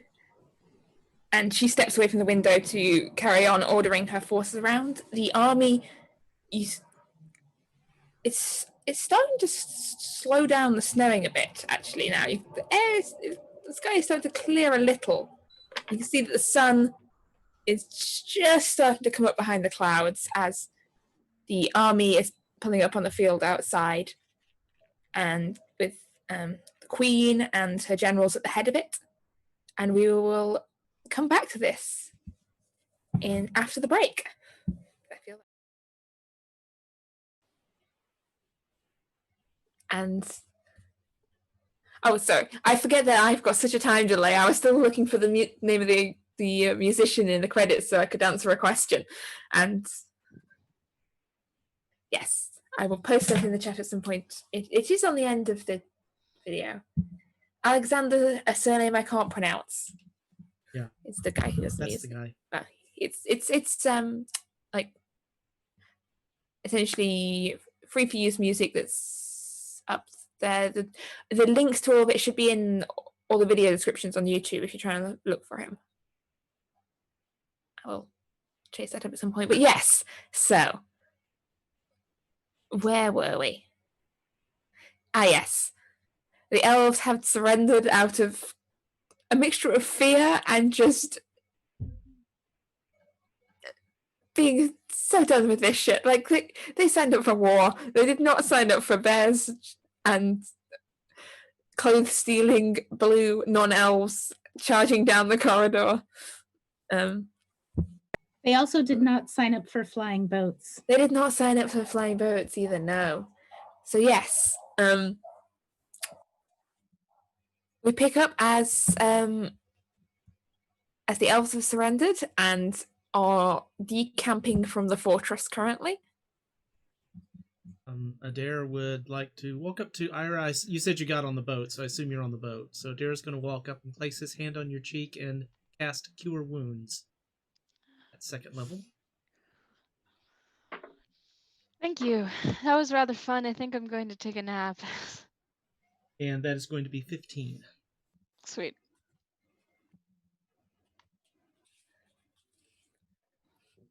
And And if you no see- one bothers her, I will proceed to take a nap. All right. Elvis, I think, will continue patrolling above to keep an eye on things.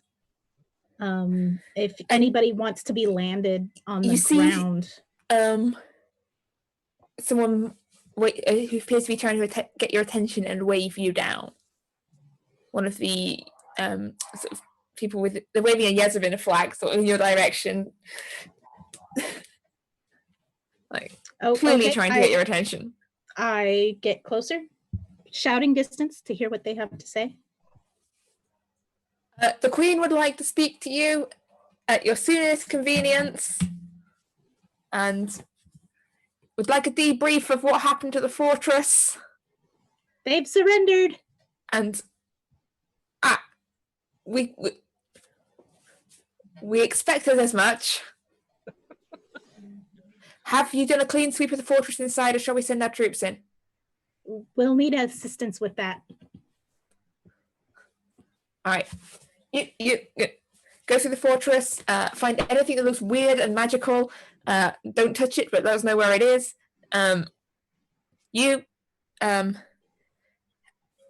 To find the there must be some kind of captain's office or quarters in there. See if there's any important paperwork or anything, any communication devices in there. And find anyone that's hiding. Do you want to come down to land, or are you just going to stay up there? We're currently patrolling to ensure that they don't renegade their surrender. Okay, good. All right. Well, in which case, shall we see you back at the castle? Yes. All right. I will at that point, unless anybody tells me otherwise, I will continue to circle the fortress and watch them assemble below it until everybody's assembled and they've got the all clear and all of that. Okay. And I said interrupt at any time if you would like to do anything. But as you watch as the elven forces sort of being assembled outside and amidst the snow and the frozen cabbages, they're particularly bedraggled looking. A lot of them have been injured, sort of helping each other along. Took a bit of a shock when the fortress landed, and you see as they're sort of laying down weapons, having weapons taken off them by the Yezebin forces, and sort of being directed into groups and marched back towards the city itself. You can see a few groups of Yezebin forces going into the fortress, coming back out, sort of conversations going on between sort of the Queen and the commanders, but from where you are, you can't hear what's being said or what's going on exactly down there. And after about an hour or so, it seems that the bulk of the Elvish forces have been decamped from the fortress back towards the city. Okay. Does anybody have anything to say? I think we should probably head back. I'm quite exhausted at this point. I want my gold. Well, My we're accurate going to get Cressara it. It's at the impression. castle. Okay. Cressara. And we're going to ask them for first pick of any of the magical items or armor or anything like that as well. All right. Should we offer the Queen a ride back? Wait, is the Queen here? I thought The Queen and her entourage have turned, and now the forces have been taken away, are sort of starting to ride back towards the city. But the Queen was there. Oh, okay. Oh, She was okay. at the head of the army. If she's already gone, then yeah, no, I will fly us Yeah, back to the castle. they are making to leave now that things seem to have been resolved. Okay. Well, do we want to invite her for a ride back or no? It might put us on her good side more than we already are. Well, we can offer, that's for sure. Okay. I will actually land the boat not too far from her so that she can see us landing. And halt. And she rides forwards. Yes. Would you like a ride? I presume you mean on this marvelous flying device of yours. Aye, it'll be a little faster. Well, if there's room for me and my guard aboard, then yes. Do you know how many are in the guard? You can see there's 4 of them. Absolutely, there's plenty of room. Are all the archers still on our boat, or are? You've not let them off, so yes. Okay, but they have the option to get off now if they'd like. Is Adair still a bear? No. I Okay. had to change back to heal Ira. Okay, I'm gonna say with the Queen's Guard and the archers and your 2 elves who are sticking close by Chrysara for the time being, just trying to stay out of the way. It's getting a bit cramped on your boat now. Like, you don't have much space for moving around. Like, you fit everyone on, but it's not spacious. Okay, well, if the queen needs more space, the archers are free to go from service on our ship. I think there's plenty of room for now, and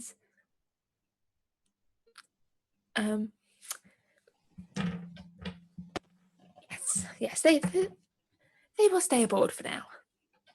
Okay, I will. At ease. There's no need to bow. I will make myself comfortable in the chair again, and then I will have us fly back. Adair's going to take up a position near Ira, and while she's sleeping, he's going to place his hand on the hilt of her sword and keep an eye on everybody who is not real comfortable. Everybody who just got on. Well, let's see. It's not as cold up here as I expected. Oh yes, there's a magical bubble around the boat that actually helps to keep out some of the bad weather. I could do with one of those around my castle at the moment. If we figure out how to reproduce it, we'll let you know. Yes. So, I presume it was you that took down the fortress. We had word from Lucian, but I must be honest, I didn't exactly listen to what he was saying. And we had already set off by then. The large crash did rather indicate something was going down. Aye, well, we can tell you all about it. Would you like a drink? What now? Aye, if you'd like. Of course, that would be lovely. Torvald will go over to his brewing station and grab some of his brew, which I have no idea how good it is. Now Adair feels sorry for everybody who got on the boat. All right, give me a roll to see if Torvald managed to improve this more recent batch from his previous. What kind of a check do you want me to roll? I can't remember what it was we made this. I don't know. I could do like a wisdom check with proficiency in the brewer's supplies. I'd say it's either like intelligence for knowing how to make decent beer, or I guess like dexterity for dexterously handling brewing equipment.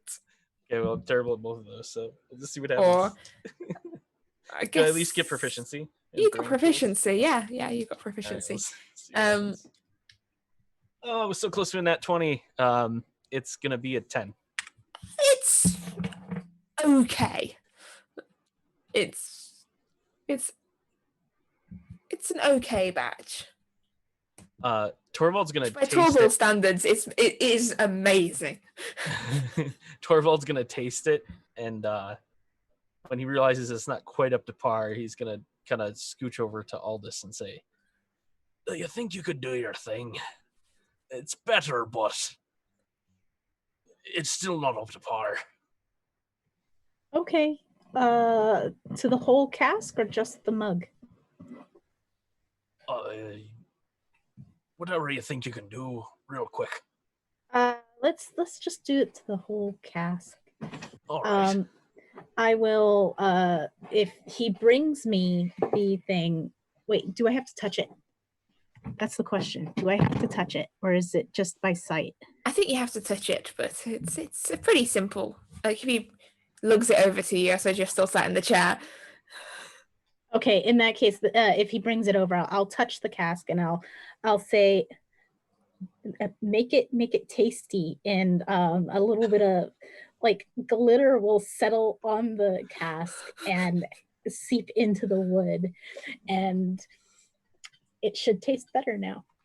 Wait, do I have to roll for it? No, I don't have to roll for it. No. Torvald will take his mug and dump it out and take some of that and just take a swig so that she knows that it's not poison or anything. And he'll pour another mug and serve it. Pass it out to everyone. The queen, you notice as one of the guards takes a draft of the queen's mug first before handing it to her. You don't want to hire a dwarvish poison taster, like. Makes sense. Like that's not convincing. I've developed immunity to iocane powder. This is very good. Did you make it yourself? With some help from Aldous over here. Well, the pair of you should be. If you ever get tired of this whole adventuring mercenary lark, you could definitely set up an inn. It's very good. Why, thank you. Hopefully I can get it done without Aldous' help in the future, but this will do for now. One should never be ashamed of accepting help. I am not at all, but it'd be easier if it didn't require the both of us. Indeed. If you could set us down in the courtyard, that would be ideal. May I ask the two elves that seem to be trying to hide behind the tall lady, are they friendly? Aye, they've been captured. So I'd keep an eye on them. We wouldn't want anyone. They're currently somewhat charmed. There's not much they could do to the lot of us. That's Would you like us to take them into custody with the rest of them, or can you be trusted with their good behavior? Well, you might need to take them into custody later, but for now they'll be fine. They're under magical effect. So. All right, just keep them under control for their own safety as well. If someone catches them running around the castle, they'll be taken for escaped prisoners and probably killed. Understood. Yes. Right. Make sure. She's trying to take my elves off me. Well, they're not going to last forever now, are they? Cast can keep them. I'm adopting them. Well, of course you are. Hostile creatures, dangerous. Sounds about right to me. Aldous takes the boat and lands it into the courtyard when we get to that point. As you come down in this central courtyard area outside the main keep of the castle, next to what appears to be sort of an unfortunately smashed statue, and as the queen sort of disembarks, she goes, "Well, I need to finalize a few things we've discovered on the fortress. I need to get this armor off, but if you would care to meet me in about an hour from now, Polly, and a woman who was hurrying down the steps. Polly, see to it that our guests are taken care of, that they are, that no one touches their boat, and I will meet them. Is an hour long enough for you to tend to any injuries, have a little chance of recovery before our meeting, or? If at all possible, maybe 2 hours. Indeed. I will meet them in 2 hours from now. Polly, take good care of them. I know. Come, guards, out and archers with me. And she turns and sort of sweeps off, leading this trail of people into the castle. And leaving you in the company of Polly, who is not a servant. She's a noble woman. You can sort of tell just by looking at the style of her dress. She's clearly of very well-to-do means. She looks over the for you, and I think you probably would recognize her. She was in the meeting room in the war room before the battle.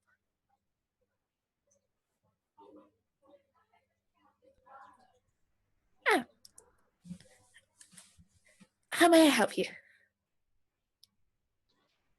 Well, we could use some accommodations, somewhere to stay, get a little rest. Come this way. The palace has guest rooms. Aldous gets up and stretches and winces. We could use a little bit of healing or healing potions, or something for being hurt. We can get one of our priests to come and tend to your wounds a little, although they probably got their hands full with others. I was about to say that not many of them are gifted in the magical arts. However, I can get them to run you a bath. The servants, that is, not the priests. Baths help. I find a good bath helps all manner of ills. And that which cannot be cured by a nice long bath can probably be cured by a good night's sleep. It's surprising how well that solves things. Mm-hmm. I'm afraid I think we're going to have to go to the West Wing guest room. For some reason, the East one has dead goats in it. Oh, that would be our fault. And Aldous, she's got the dried flaking blood sticking on her face, and so does Chrisara. So I mean, yeah. I mean, if that the goats can be cooked and eaten. Oh yes, they will be. I mean, I'm not going to waste perfectly good goats. It's just a little surprise when you are going to check on whether there's flowers in the guest rooms, and instead you find that someone has left goats in there. Sorry about that. That's kind of a ritual in our culture for big things like this. Yeah. Leaving dead goats in someone's guest room. No.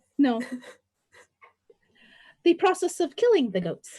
Okay, that's fair enough. I was going to say that's a very specific ritual. Although I do have some cousins that I think would be very appreciative of it.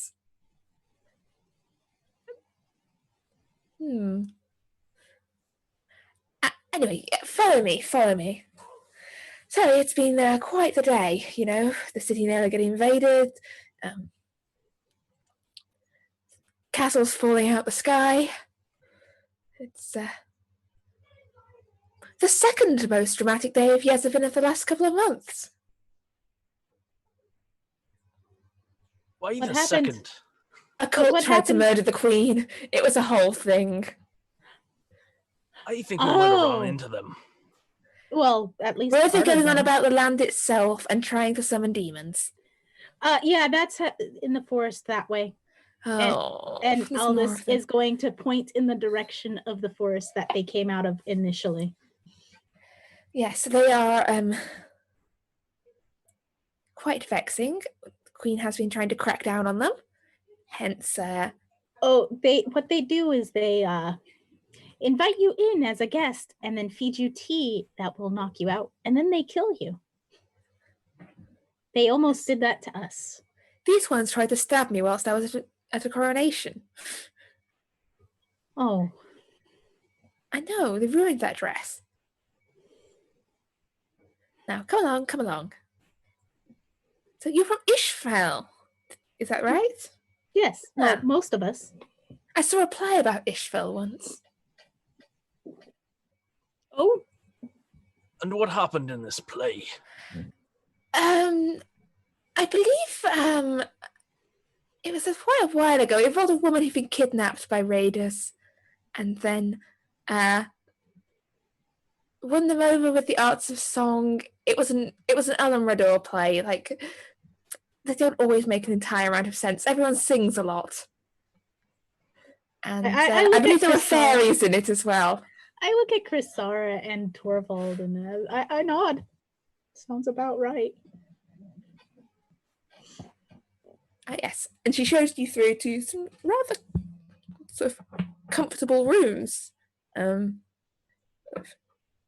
look like they've been like laid out for guests, but not used very recently. There's some wilting flowers in some of the vases. She sort of quickly. Well, actually, Adair will go Your over rooms. before she does that, and of his druidic magic, revive them. Woodcraft. Well, isn't that a neat trick? Very impressive. Well, your bath will be filled shortly. If there's anything else you need, please let the servants know. They will endeavour to request it, although it's been a busy day, so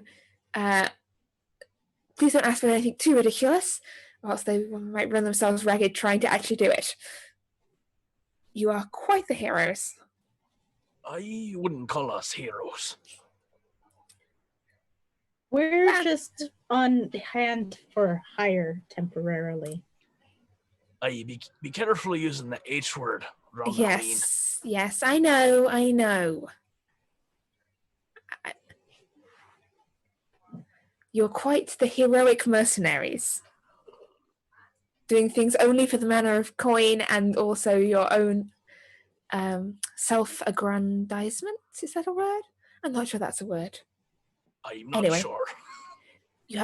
I'll be back in a couple of hours. And said, if you need anything, let the servants know. And thank you for, well, I guess, thank you for stopping a bunch of elves dropping out the sky on my house. You're very welcome. And she departs. Oh, that was awkward. Aldous is going to flop onto whatever piece of furniture that looks like it'll take her flopping on it. Chaise long, bed, your choice. Essentially, you have 2 hours to yourselves in very comfortably appointed rooms in the Royal Palace of Yezebin. It's up to you what you'd like to do. I'm going to take a nap. Yep. Take a nap. I think Torvald will do the same thing. It's been a long Absolutely day. sleeping. Okay. Essentially Yep. Sindri. Sindri is still on the boat. Okay. It's not a happy cat. You're in a very comfortable room and the cat is out in the snow. And she's getting some fish delivered to her, right? The Yes. queen did promise a couple crates of fish. You're going to come back just to a boat covered in fish bones. That's fine. I can Yes. clean it all up. All right. So shall we pick up after your short rest, essentially? Unless anyone has anything Sounds good. key, important they want to do or discuss, then I'll pick it up as you're all clean and rested. Partially rested. Partially, just a little Shortly rested. A bit rested. bit. Especially All those this of you... feels a lot better than most of us. Yes, especially since It's more efficient. she got some sleep last night and you guys didn't. Like, Alice is like so well rested compared to everyone else. Like, all right, I'm good to go. All right. Well, we should probably get going.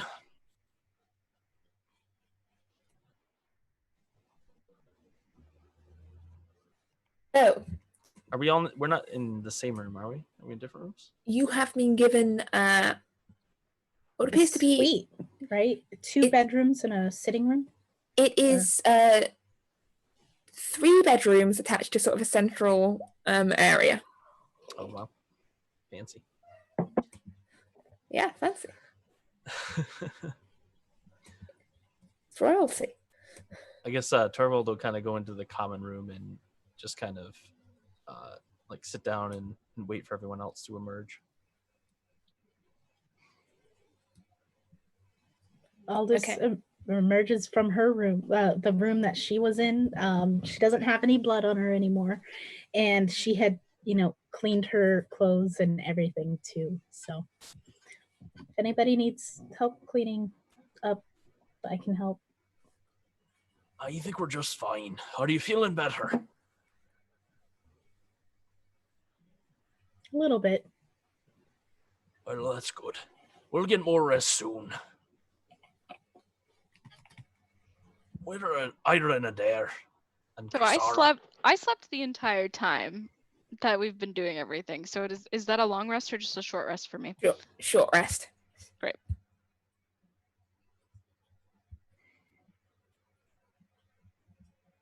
Yeah. Let's do that. I would have just found some place to curl up and sleep, and when everybody else starts waking up, I would get up.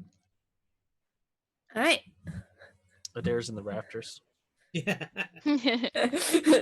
You've got these Hanging beautiful appointed rooms, and you look up. There's a chandelier. It's like I want to swing. Chandelier. Adair. Chandelier. It's chandelier. Chandelier. All right. Are you ready? Aye, let's go. Follow me. And Polly leads you down the corridors and through to the same room where you originally met the Queen. What seems so long ago, but was probably only, I think, 8 hours ago. Oh yay! The mage armor's fallen off now.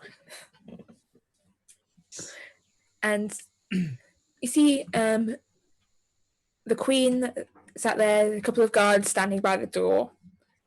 Take a seat. This is not a formal affair. There will not be any formal medal grantings or title givings, I'm afraid. But Well, I think the only medal we were interested in was 7,000 gold. and yes, Adair, I fell asleep. I've been asleep this whole time. Where are we? I will fill her in on the nice rooms that we had, that she was carried there, snored loudly. Yes.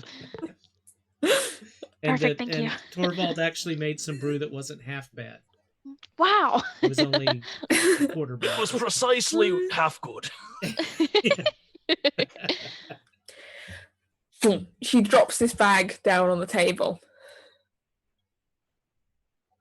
and it's this quite a chunky looking purse. And I don't remember properly. Doesn't Bag of Holding like sort coins or something? Is there some function of a bag? I think of so. holding? Yes. Cheers. I hope platinum will be acceptable. Aye, nothing wrong with that. You take platinum? Aye, if it spins. Good. Well, in which case, here you go. I believe 700 pieces of platinum is the correct exchange rate. I believe so. So Torvald will take it and put it in the bag. You won us a battle without, I think, a single loss of life on our side. I was able to save little Dave. It was a close one, though. He fought well. Is he That still is, unconscious on the boat? Just a large target. Someone's carried him off to be seen by the medics by now. You hope. It's sort of just left him there under a bench. You find it like, ah. I mean, the queen was there too, so it's her fault. It's She's not her their job to pick up unconscious archers. Like, come on, we just got people for that. I'm fairly certain his fellow archers took them. Yes, took yes. them. They're not just going to forget that. Little Dave. But yes. I don't suppose I can convince you to stay on and work for the kingdom full time? Not right now. We've got some very important things to do. But Luckily, this was on the way, and we were able to help you, as it didn't take too terribly long. Well, I'm glad that saving our kingdom was not inconveniencing for you. But yes, the battle has been won, but I fear the war is not over yet. So this but a small fraction of the forces the Empire has, should they wish to turn their full forces against Tila Fen. well, I think they'll think twice about doing that next time. One would They don't hope know so. we've gone, so No. Hopefully we will rise to the ranks of Isfjell and the Forest Druids, in the ranks of people the Empire has decided not to bother with. I never mess with a squirrel. My mother always taught me that. Yes, it is not the most impressive of banners at all times, but the traditions of our land say that squirrels are the messengers of the gods. Aye, and though they be little, they be fierce. Yes, indeed. Now,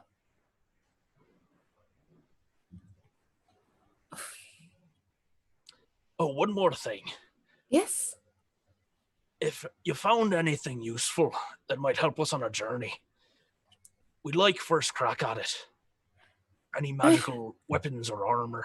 I'm afraid they didn't really seem to have much in the way of magical devices on that ship.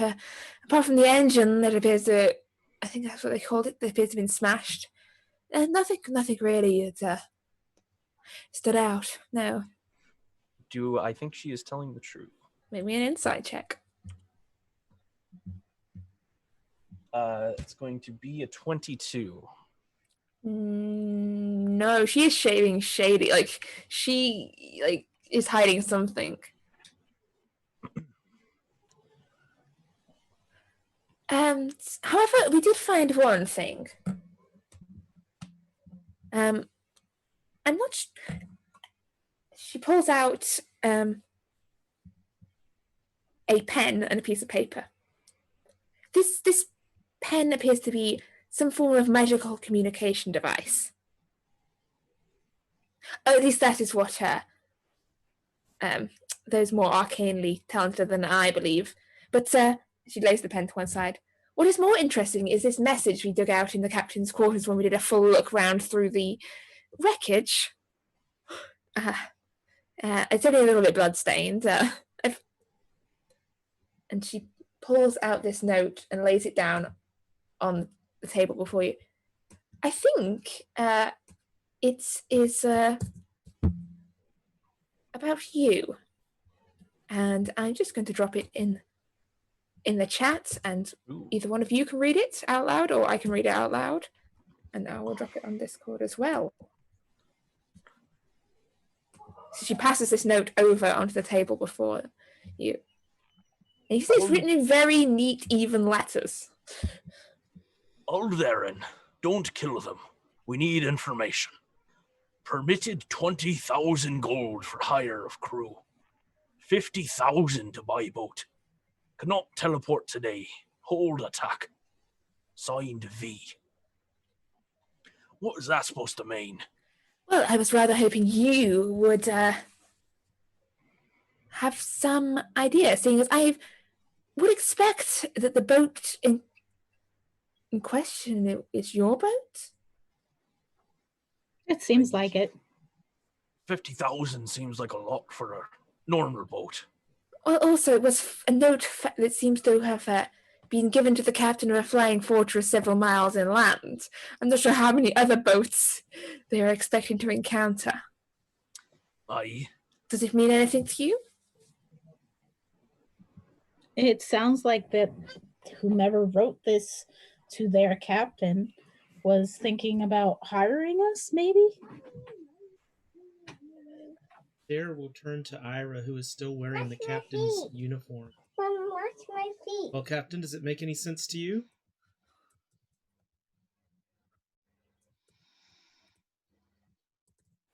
Ira? Ira? Are you there? Yes. Yes. Sorry, spacing out. What happened? That's all right. So, you saw the note. Adair turns to you because you're still dressed in the captain's outfit and says, "Oh, Captain, does it mean anything to you?" Very funny, Adair. Let me go back into my spaced out mind. No, I don't think so. As she stands there in this billowing cloak with the Yes, I've captain's got. uniform. Yeah, I'm very clearly like dressed to the nines. I have a captain's cloak on, like I've got a billowing cloak, and I'm just kind of like Ira. Ever since Ira's like come back from the dead, every now and then she'll just kind of go.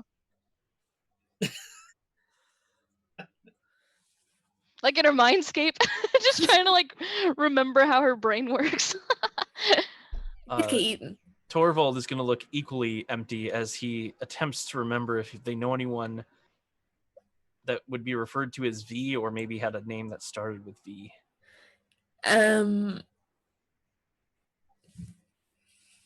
You can make me an intelligence check if you want a hint from me. But I was hinting at. Now I need to go and look through my list of NPCs. How many did I know? At least it's not F. F seems to be really popular. Or D. It's going to be a 12. Should have signed it Dave. That was no one is really coming to mind. No, it's not really ringing any bells. I don't remember anyone named V, but maybe someone at the Empire that got wind of us. Now, it seems they were willing to pay quite the pretty price for our assistance. Are you sure they didn't find anything? Do you want to check and see if they found anything else on the fortress that might be of use to us? Nothing that would be of use to you, no.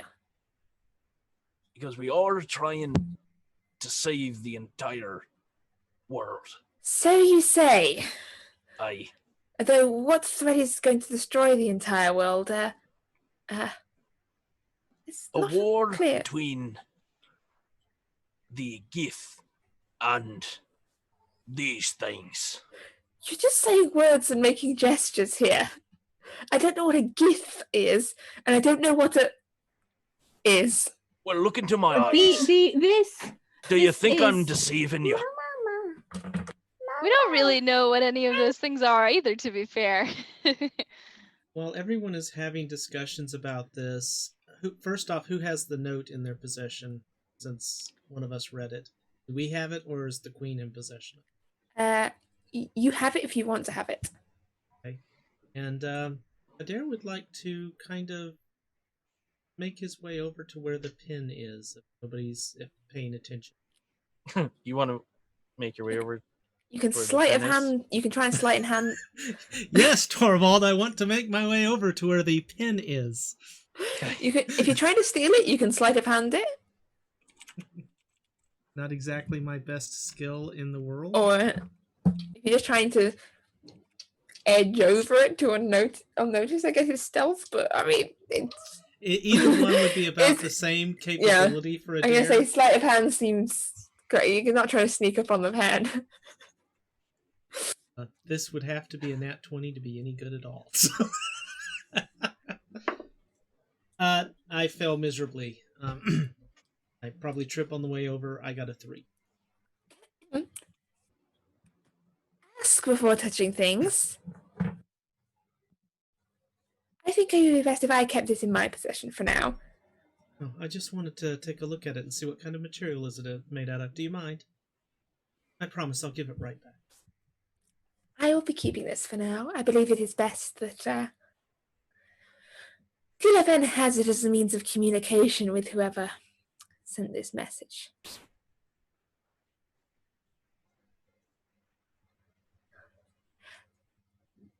No, there were weapons on the fortress, but I don't believe you are interested in a large pile of elvish-made bows. As promised before, I did offer you a chance. Actually, Yes? Chrisara was actually doing really good with a bow. She might want one. Okay, I will get one of the boats sent over then. I have had your delivery of fish made to your boat, and as I said before, should you wish any of the other artifacts and the remains of the cold water laboratories, then you may have your pick of what remains there. All right, do you have a list for us? A list? I.e. of things that we might be able to use? No, I mean as in I can give you the key to the building and tell you to help yourself. All right, fair enough. We locked it for the safety of the populace.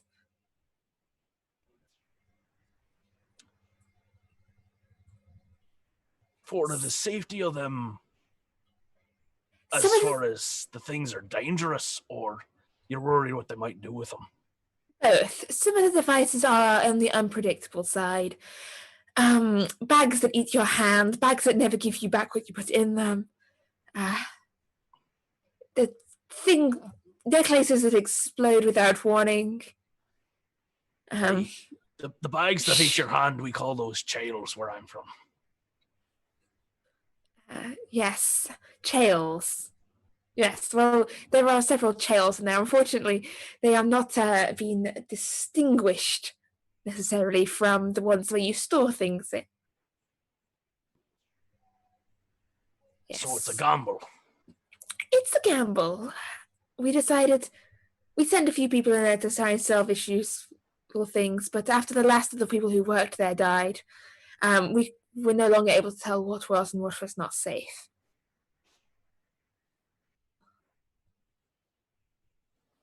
I can't hear what you're saying. Has some kind of fairy put a spell on you? Not this time. It's not very fun when it happens, though. I was saying, we'll take into consideration, and we appreciate being able to take a look around there. Any little bit helps, so thank you. Indeed. Well, you have your payment. Will you accept an offer to remain and work for Tilafen, or is your world saving too important? Well, we'll consider it when we're done with our mission. Well, you may have use of those rooms for the time being. Other than that, you may have the run of the city. Although, if I would kindly request that you not walk the streets of the city armed. It sets a bad example. Don't they all know who we are, though? No. They know that a group of mercenaries and their flying boat were hired. I don't particularly want you becoming folk heroes among the populace. No offense, but it causes all manner of difficulties and potential tensions. Understood. We wouldn't want to undermine your authority. Exactly.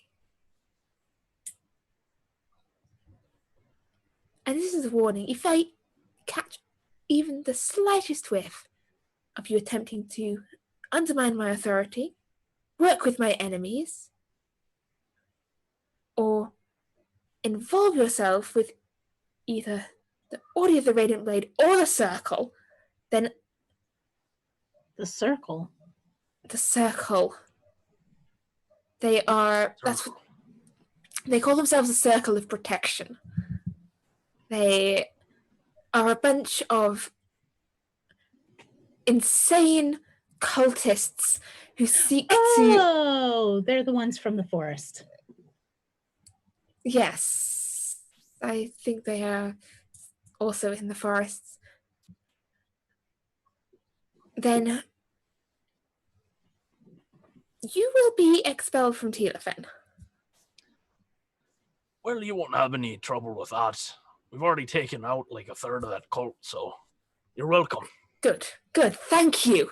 And she looks genuinely very, like, looked kind of neutrally, like, but when you mentioned you taking out the cult, she looks genuinely very thankful and grateful. Like, one of them looked at all this over here, and then she exploded in fire, so...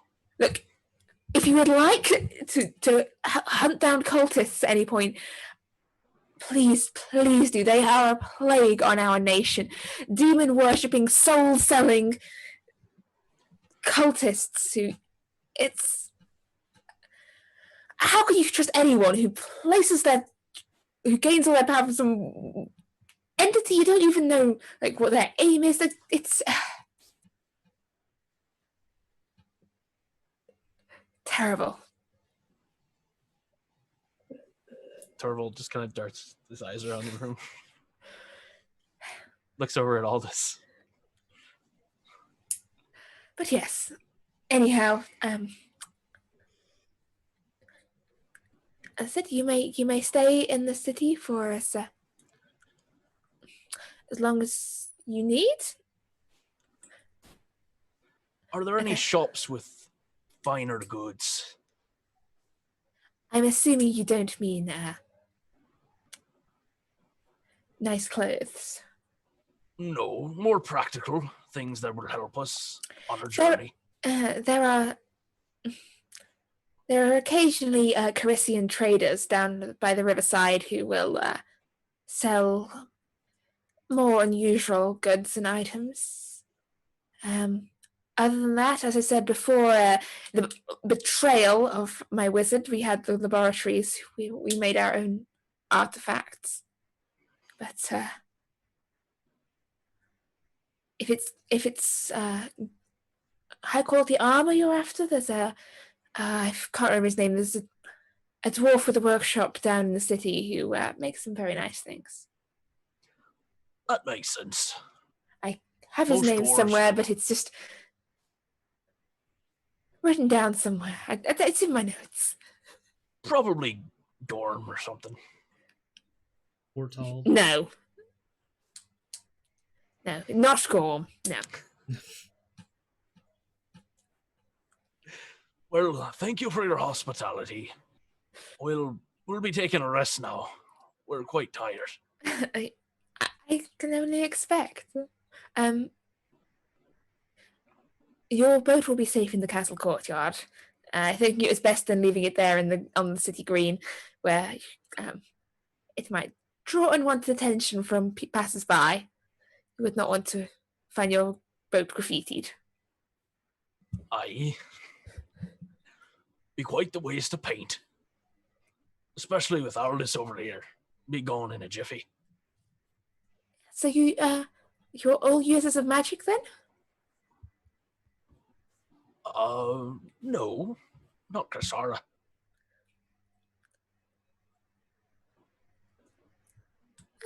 She's more of the strong, silent type. Kasara's not there at the moment. Somehow you've lost her. Who knows where she's gone? She stayed asleep. Well, when you said you were heading west, was that not correct before? Aye. We're heading west.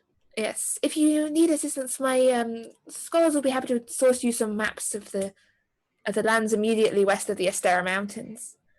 Though our knowledge of would be amazing. Our knowledge of the distant areas of the wastes is sketchy. We have, in the past, we did used to trade with some of the goblins and orcs that dwell beyond the mountains, but not in recent years. It is a dangerous place out west. Anything about the giants?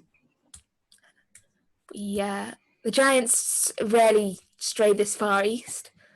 Although some of our more distant travellers had reported encountering them in some of the old dwarven ruins in the mountains. But it's not somewhere I'd go out of choice. Well, it's not really a choice. No, if you will, it's been a very long day, and I will retire. Thank you, and have a good night. Good night. Well, good. Possibly early morning. I actually don't know what time it is. It's probably about 10 o'clock in the morning, because it was dawn when the things were going down. So yeah. So when Probably she 11 leaves, o'clock. When she leaves, Torvald will like look around everyone and say, Well, I think we should go down and check out the place with the magical weapons. I assume she gave me the key. She'll instruct someone to give you the key. Yes. Okay. She's the queen. She has people to do that stuff for her. And we should probably check the traders as well. See if they have anything that we can spend some of this gold on. I love magical things. I Oh, love yes. magical things. Your cloak's Okay. quite lovely. Wait, maybe She'll like make it billow even more just for flourish. maybe Ira will find a cousin or somebody there. Oh Trading? yes, potentially. That would be fun. I But you don't know won't if I'd remember. recognize them though. They might recognize you. True. That'd be unfortunate. Oh, what an awkward conversation. Okay, sure. Well, would we like to take a rest first, or do you want to head right out? How does everyone feel? Better. Not the best though. I'm pretty under the weather, but Are we planning on fighting some traders? No. I'm not as much worried about the traders as the laboratory. At this point, I think I do need Ira, Adair, and Torvald to make me a Constitution saving throw. Ooh, for exhaustion. Yes. Don't think I got to do that before. Ooh, that's a 24. Yeah, you're fine. You can power through. Oh, I feel good. I had a short Under rest. the That's a weather's where I 21. thrive. Yeah, you're good. Ira? 14. Also good enough. Sweet. All right. Well, to the traders first then, and then I don't know, spend the day shopping, I'd say so. That sounds very fun, actually. and then we can come home, have dinner, go to bed, and then tomorrow deal with the blocked off place. Sounds like a plan. So we'll start heading towards where she said the traders might be. Okay, I'll remove all the army pins from this map. I don't need them anymore. First off, put your weapons inside the bag. Okay. I take my hand axe and one of my daggers and put them in. I stick one of the daggers in my boot. As long as you're not visibly armed, it's fine. Torvald will take his axe out and put it in the bag. I'm still hauling around a javelin. Gave the other one to Grisara, so she's at least got one. Put it in the bag. Crisara's off doing her own thing for now. Crisara's We'll work out later what Crisara's thing was, what she was doing, whether she was just resting or was up to shenanigans. And then what's Ira doing with her armaments? So we're not supposed to take them? Aye, but it'll be right That's here. why we're putting them in his bag. He can throw them at us when You can put it in yours too, but not being able to get to your sword's probably not ideal. What about my shield? Can I keep that? I'm not sure. you can probably wear it under your cloak. Great idea. Okay, sounds good. And then I'll put my sword in the bag and then keep my shield kind of hidden like a little turtle shell. I'll put my shield in the bag just so we're not, fully. I mean, Ira, your while you- shields won't actually fit through the entrance to the bag. Oh, shield won't fit in. Ira, while you look wonderful in your new attire, you may not want to get a bit in the trading square. That might violate the queen's Oh, very true. profile requirement. She'll take it off as well. We should keep it though, just Oh, Just for definitely. in case. safekeeping. Wait, let me clean the blood off of it. I'll prestidigitate the blood off of it. So you can note down one clean set of elvish imperial garb.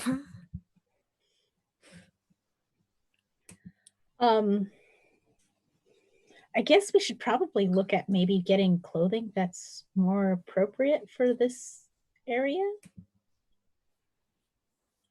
And Aldous looks at the dress that she's been wearing since they left Isfjell. Torvald will take out the fine clothes that we found with the armor and the sword and everything, and see if there's anything that will fit. The tunic would fit Torvald, but it's gonna be more of like a floor length affair on him. It's made for a human.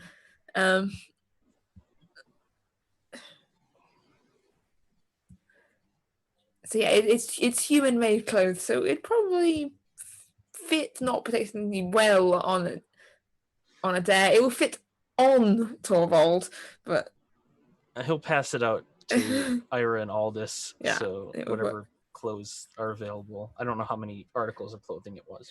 But... if you took all of it, then essentially it was a trunk full of various traveling clothes belonging to some mysterious person. Oh yeah, it was all of it. Yeah, so you can probably kit yourselves all out in sort of mismatched nobleman's clothes. Torvald will just rock his armor and just have his Pretty shield. little hat with feathers in it. It's Yeah, the little headdress. like a velvet. No, more. It's more.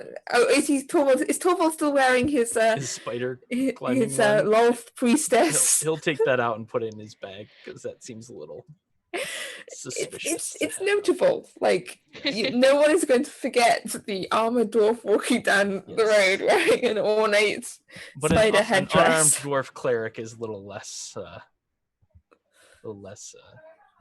strange, I guess.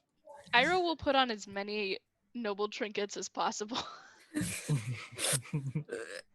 Okay, and thus kitted out.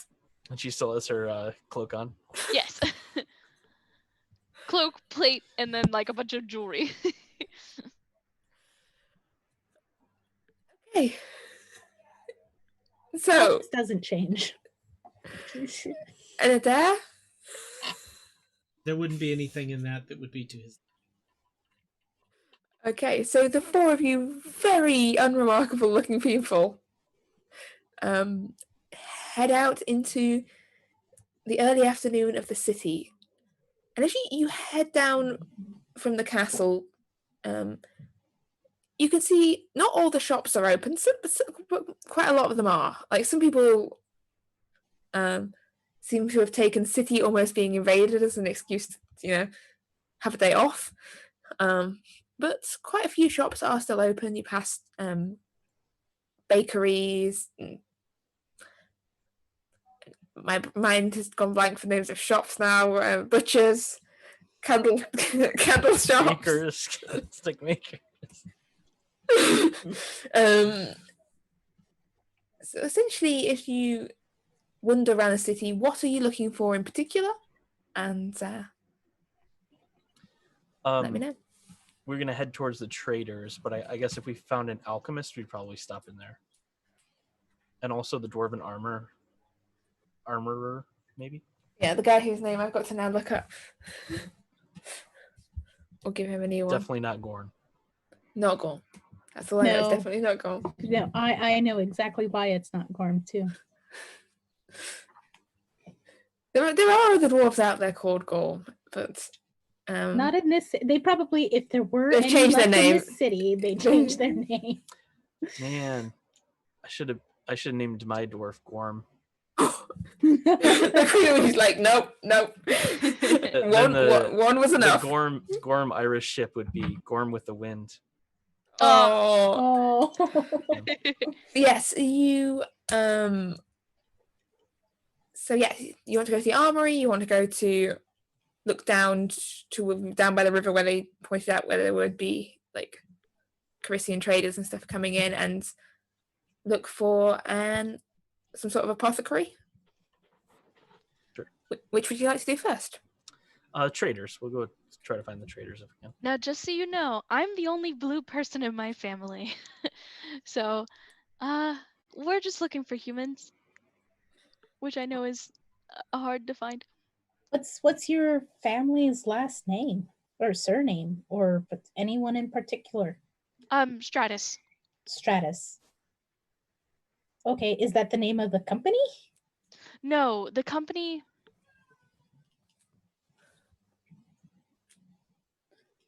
Don't sure you have is named after? Wait, no, you have the things from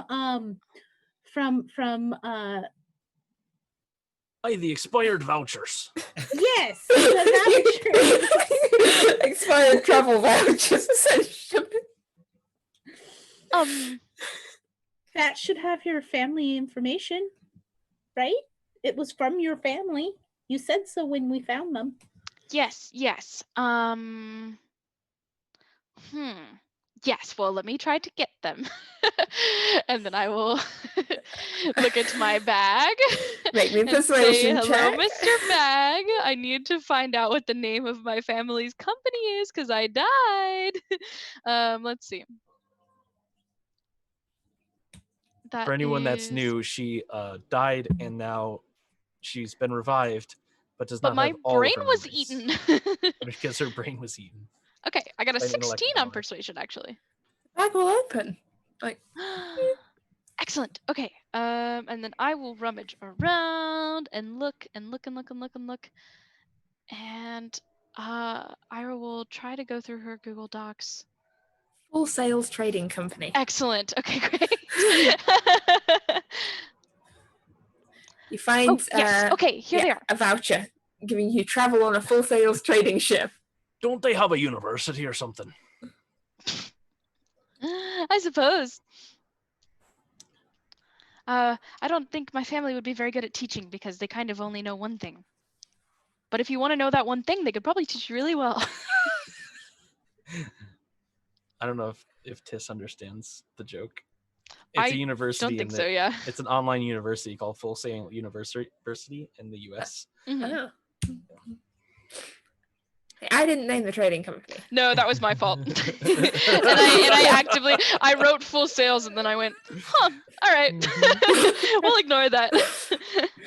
I'm now very interested in giving them a university hush teaching branch. Okay. Sponsorship Yes, okay. opportunities. Full Sales. And that's all it says. I know obviously I have a mom and a dad. But my mom might be dead and my dad doesn't leave chorus. Do you remember if you have any brothers and sisters? I do. They're twins. Yes, I have twin brothers. We really need to find a way to help you with your memory. Their names also start with an E. Don't know what they are though. Probably not Eric. Hopefully not Eric. That would be redundant. Maybe Aaron?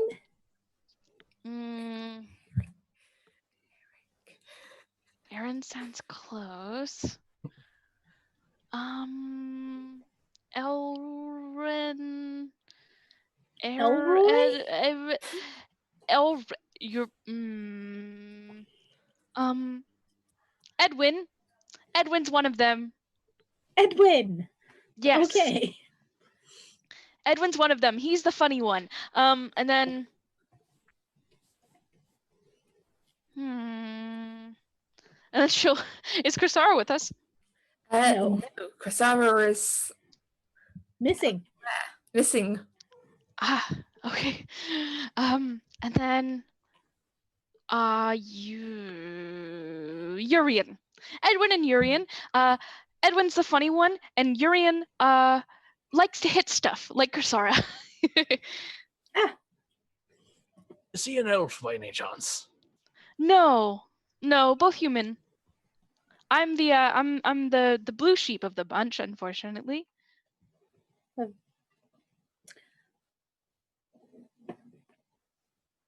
They don't leave often because they were still relatively young when I left, but it's been a lot of years, so maybe they get around here. I'm not sure. And then I think I'd assume I have many cousins. All right. Well, we can always ask them. Sure. They're twins, so you have to look for someone who you just have to look for a goofy bunch. One who's probably smashing things, and one who's probably singing about the fact that the other one is smashing things. That's what I remember.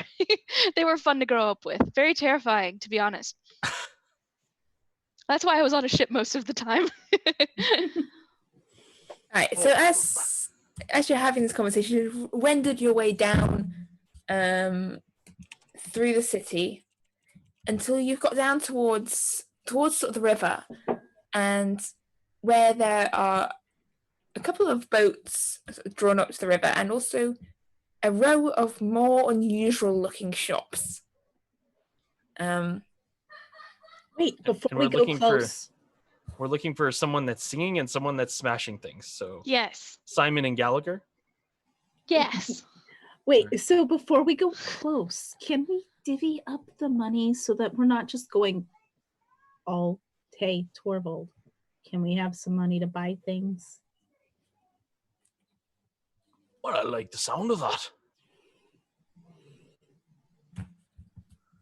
All right, I'm asking now. Hey, Torvald, can I have some money to buy things? Well, of course. We're buying stuff for all of us. I think she wants to separate the wealth, though. Oh, Last time I didn't get to go shopping, and you guys got Crisara a hat. And Ira got the cloak. well, whose fault was that?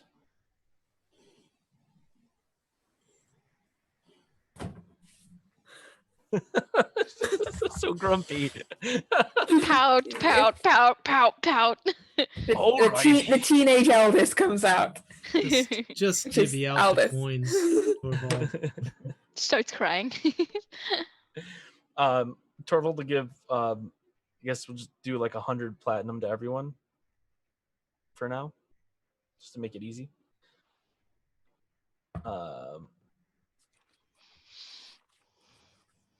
Just hold on to the rest for. I'll hold on to Crisara's. This is the most money I've ever held on to in my entire life. Yeah, this is a lot. And then I'll look around and I'll pick the nearest traveler and be, good sir, do you have cloaks? And then zoom off. As in a shop or just a passerby? Just a person who looks like they would be selling things.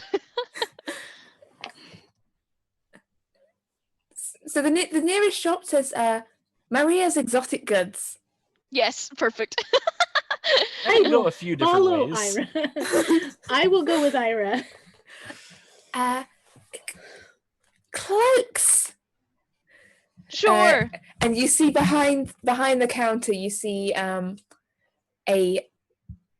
youngish halfling woman on a step up behind the counter go, "Ah, yes, we have cloaks." Are any of them as cool or cooler than this one? And she'll billow out her cloak. Oh, that's define Do you cooler. Do you maybe have a matching one for my friend? I'd be able to get one. Yes.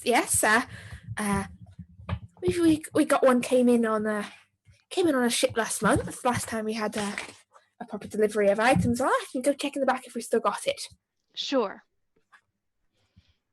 Torvald will lean into Adair and say, I have a feeling I'm going to regret handing out this money.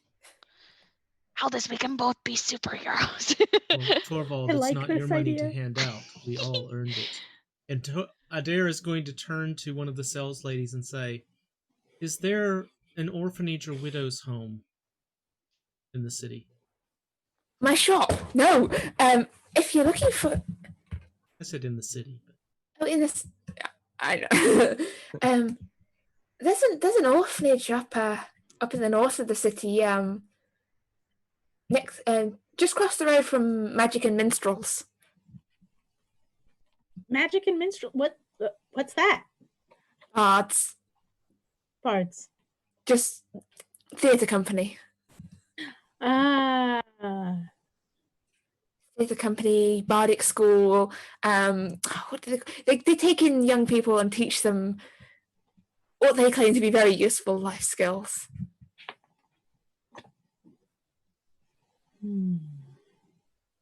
But to be fair, some of them come out of them being able to magically turn people into rabbits. So the school is not that useless. How long of a walk is that from? It's the other side of the city, but it's only about. It's only about 500 meters away, probably. It's not a very big city. I will meet.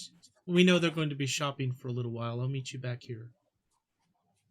I understand what you want to do. You want to help out, don't you? And Adair's just going to look at him. Well, hear me out. What good is it going to do if you give her money and the whole world's destroyed? Adair's going to put a hand on his shoulder and say, such sage advice from a cleric. Pat him on the shoulder and say, the world isn't gone yet. Right. Wouldn't it make more sense to use this towards things that'll help us in our quest? Adair's so we just can be successful. Adair's just going to smile and go, I understand. I earned this. All right. He earned a lot. and I'm not just buying a cloak. We're not I just don't buying agree a with cloak that either. either. You're buying a nice cloak, right? We're gonna buy more than just a cloak. Do you got any jewelry? Don't worry, I'll talk to them. Yes, we have jewelry. All right, Adair's going to make his way Millis. to the orphanage side of town. So we have actually a couple of magical cloaks in stock at the moment. Ooh. We have this one, which is has like the one that your friend there has, billows very dramatically, if you wish it to. We also have this one. She holds up what looks to be an unremarkable brown cloak. She says, doesn't look like much, but put it on, and she puts it around it. Snap your fingers, and now look, I have a red velvet cloak. And now, green satin. Whatever your outfit is, you can make this match. I look at Ira. Which one should I get?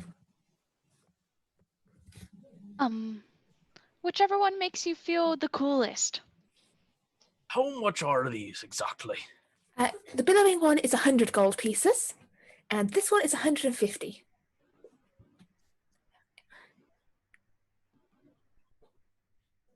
Did you say you were interested in jewelry as well? Yes, you said jewelry.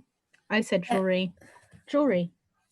Jewelry. Depends what kind of jewelry you're after. We have some beautiful gold bracelets here. From this is an Albrethian design. You're not going to find much Empire made stuff in the city from now on out. This could be our last chance to buy. Just 50 gold a piece. Are they just bracelets, or do they do anything? They look very nice. Okay, so we're looking for magical type. Oh, you should have said. Sorry. I mean, when you said jewelry, like I thought you meant jewelry. Magical jewelry. Now that is a whole other thing. Depends on what you're looking for. Like these kind of things are, high value. Can be hard to shift at times. So we don't keep a lot of this in stock. But this one will keep you nice and warm. It is. No. Well, do you want to see something truly, truly special? Melissa, where's the key? The lockbox, and she takes the key, unlocks it, pulls out a metal box, takes another key, unlocks it, and opens up a box and pulls out a small silver ring set with sort of a blue gems. This will allow you to walk on the water as though it would land itself. How much is it? Well, as I said, this is a very high value, pretty rare item. You don't get many of these, but as I said, it can be hard to shift. So I can give you a very special offer on it, and that will be 1,200 gold pieces. Don't you already have a spell that can do that? No, I have a spell that lets us breathe underwater. Why do you need to walk on it then? If we need to not be underwater?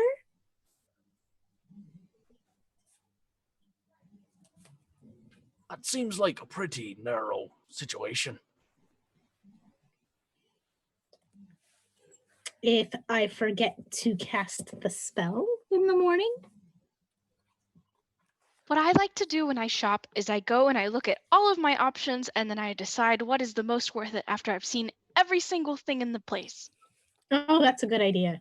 Okay, what else do you have?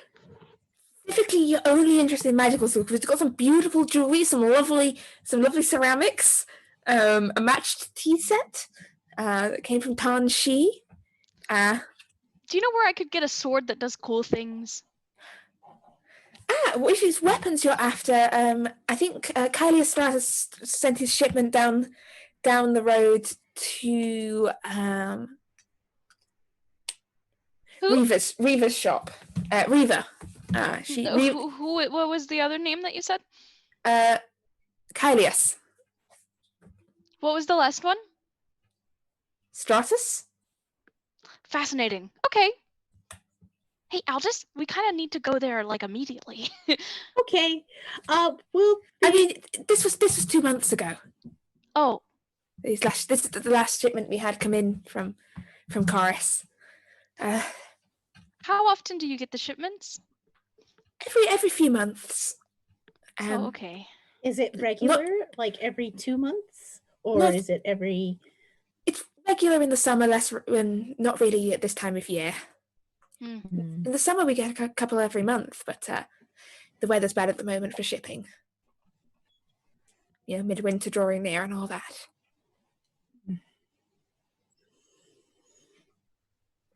But yes.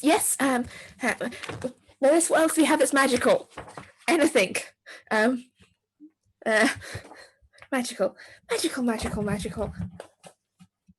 You have anything that would protect me a little bit better? Depends what you want protecting from. Do you have any flowers? Funny you should say that. This staff allows you to summon flowers. How much is it? It is a steal. It's just 100. I think Sold. I think Adair can do that, can't he? Mm-hmm. He did it in the room. Oh, wait. Ira, you were sleeping when he made the flowers in the room bloom again. Well, sold. I'll hand There over you go. 100. Mark off 100 gold and mark down 1 staff of flowers. Staff of flowers. What happened to seeing all your options first before you buy anything? With 10 charges. Yes, but check this out. And then I'll send you the rest of it later. Ira will go ahead and walk outside, and or can I do it? How does it work? You expend the charge of the staff to choose a spot within 5 feet of you from where a flower will sprout. Does it have to be like ground, or can it just be like anything? It says earth or soil. Okay, great. So I will go to the nearest patch of earth or soil, and I will do it.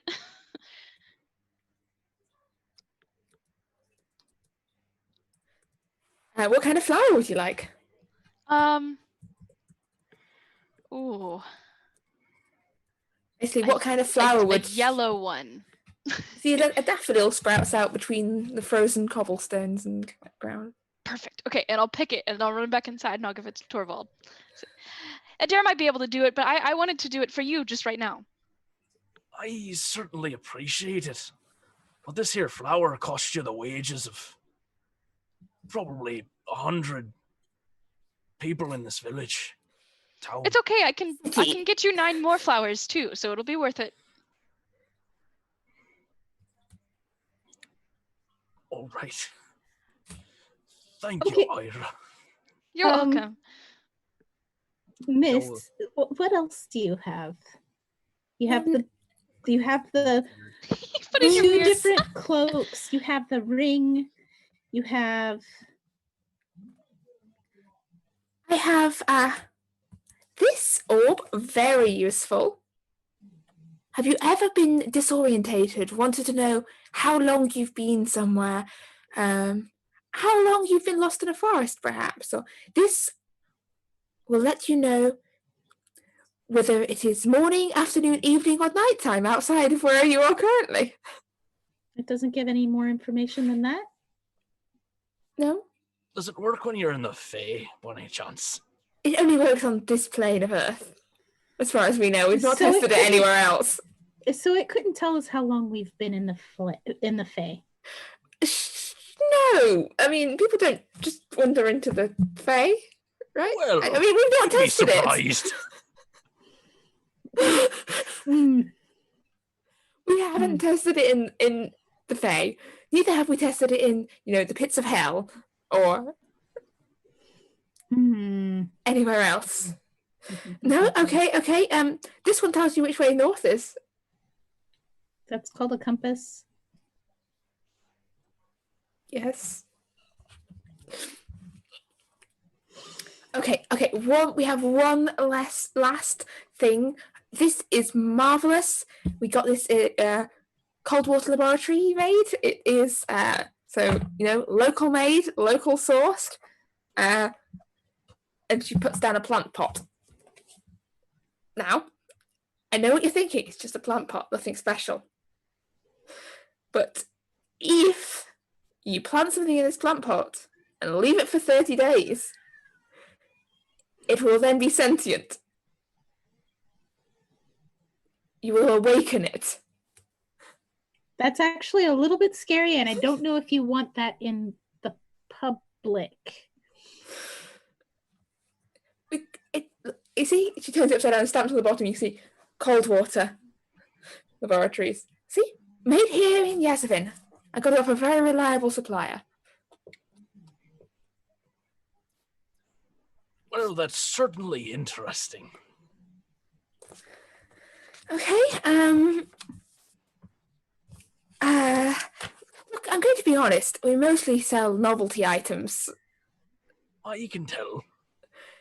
There's not much of a market for, anything sort of more defensively, weaponly minded. It either gets snapped up by the officials, or is Reaver's armaments buys most of that sort of stuff. I'm gonna turn to Torvald and pull him aside a little bit and whisper, "How much was Chrysara's cloak?" I don't remember. Too much.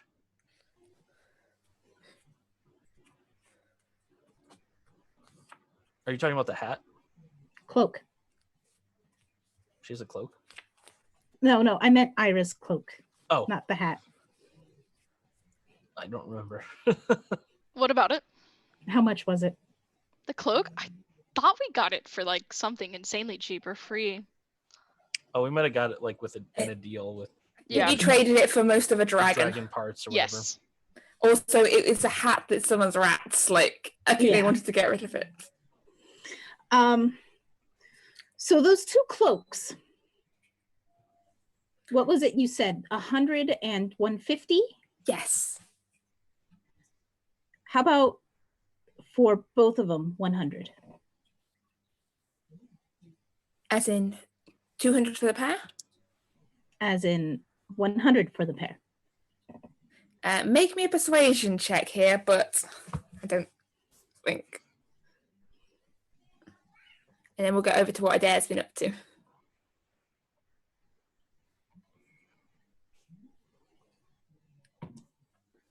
$19.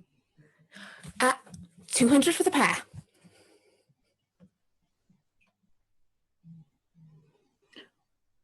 $125. No. She starts putting them away. Well, have a good day. We're going to check out, what was it, Reavers? Mm-hmm. Well, it's not as important as I thought it was, but if we want to, sure. Oh, no, let's go. We'll head Good out day. to go to Reavers. Right, and as you head down the street to Reaver's Armaments, up on the other side of the city, Adair, you've managed to find your way up to the orphanage. I'm going to make my way in and ask for the person who is the head of the orphanage. So it's quite a smart-looking stone building across the road from a very gaudily decorated bard school. Of course. Of course. And as you make your way in, you see a woman come walking up towards you. Good afternoon, sir. Miss, who is in charge of this orphanage? I'm the current administrator. I would like to make a donation to the orphanage and ask for your assistance. Of course. Sorry. My name's Colleen. Colleen, I am Adair. Pleasure to meet you, sir. Please, put that down. Sorry. Is it mostly younger children, older teens, kind of trying to get We- an idea what we're... Are you asking her or looking around? I'm looking around. So the room. So what you just saw, like one boy come running past down the stairs and holding something that he was then asked to put down. But there's like you're in sort of an entrance hall area rather than it being like one sort of open thing. You can hear through the walls as she leads you. You can hear what sounds to be like a classroom or something, and also someone with a car alarm going off. Now we know what the kid was carrying. He had a horn. He does now. Put that down, Mikhail. I'm very sorry. I don't know where he found that. You can hear it sounds like a classroom or something on the other side of the wall. No, children should be free to roam. And... Yes. But why are you out of class? They also need to learn to read and write. It is useful skills we aim to teach them here. Yes. We have 12 children at the moment. But our youngest is 3 and our oldest is 15. Right. Well, he's going to ask to go sit in the office and discuss his idea. Okay, so please take a seat. Can I get you a drink? No, I'm fine. Thank you. Yeah. And he's going to take out 10 platinum pieces and set them on the edge of the desk. This is a donation to the orphanage to supply you with whatever you need.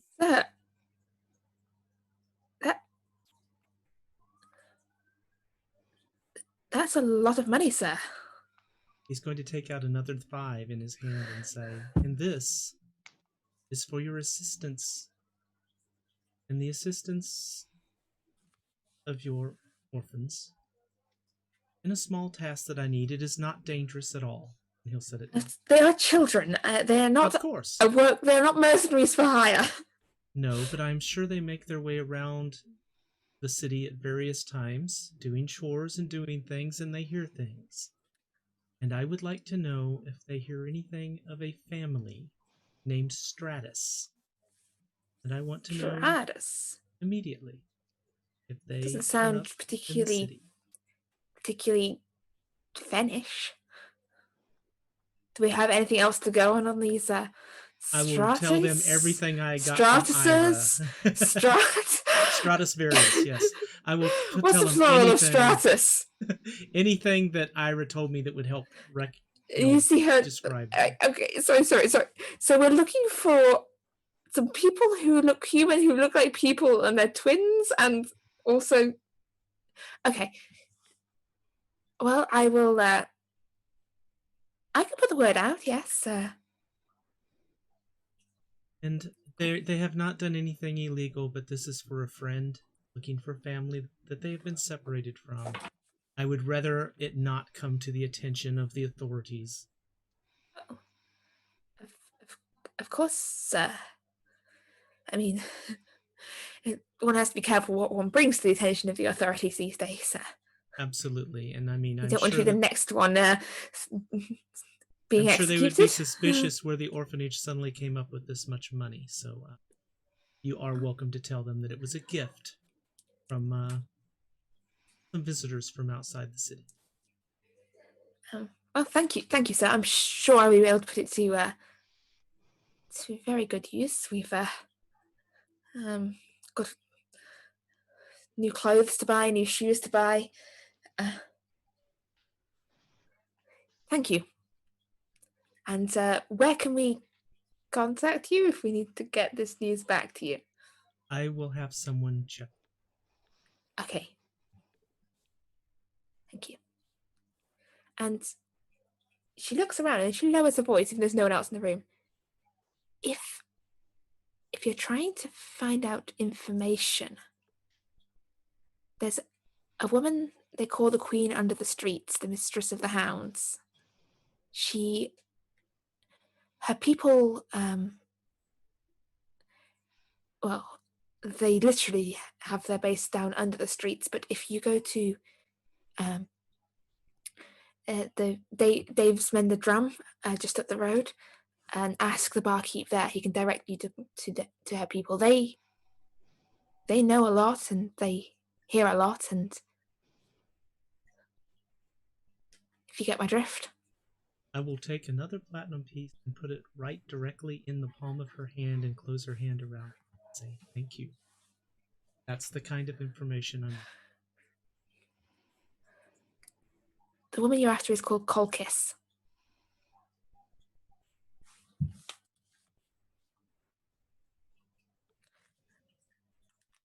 Judah, spell that for me in chat when you get a chance. Yes. Right.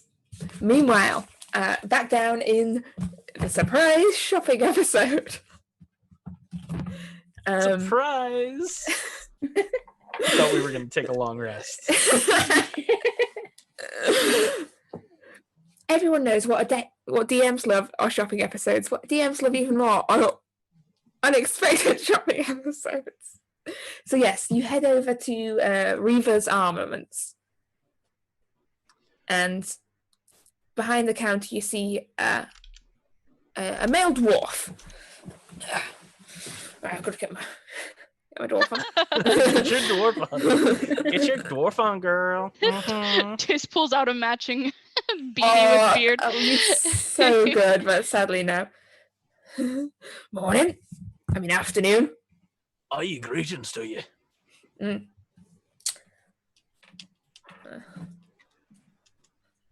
We're hoping you I'm have Dale Reva. Torvald, nice to meet you. Fellow blacksmith. Well, I can't really call myself a blacksmith, I'm afraid. I'm more of a merchant, if I'm being honest. Well, aren't we all? Well, what can I do for you? Well, personally, I'm partial to axes, but anything you have that might be helpful. Well, helpful is a very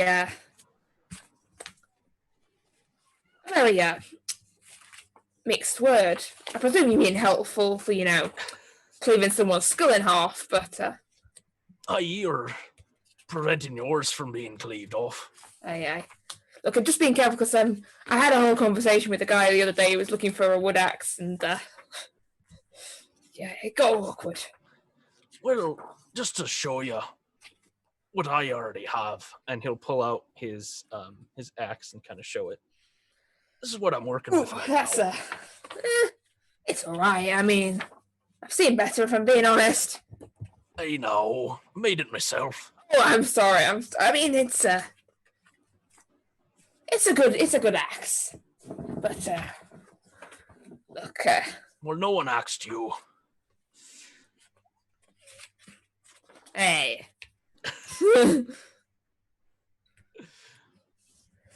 Look, I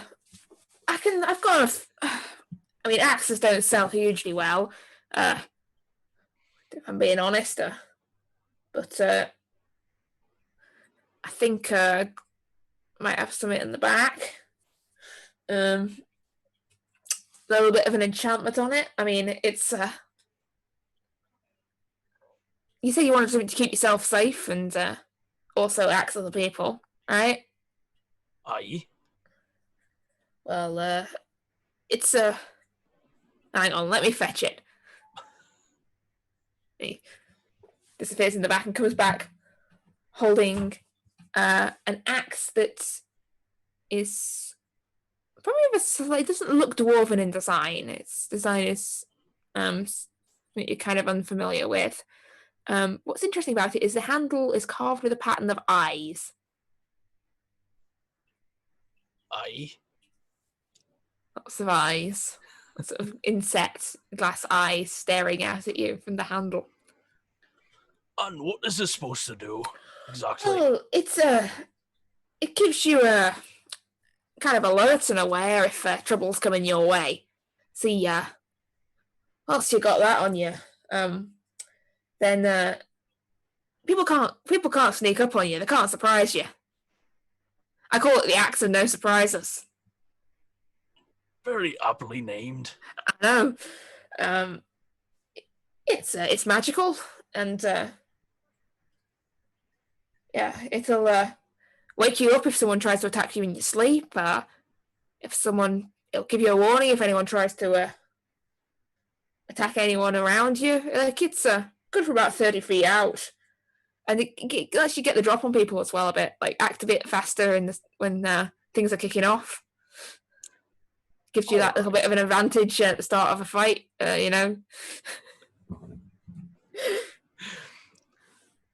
And what'll it cost me? Well, look, I don't want to do the whole fair price, dwarf to dwarf, right? Aye, always. Yeah, well, 900 gold. These things don't come cheap. All right, well, I'll have to pass on this one then. Fair enough. I'm afraid that's my only axe I've got in stock right now. I've got a hammer if you're interested in a hammer. Well, how big's the hammer?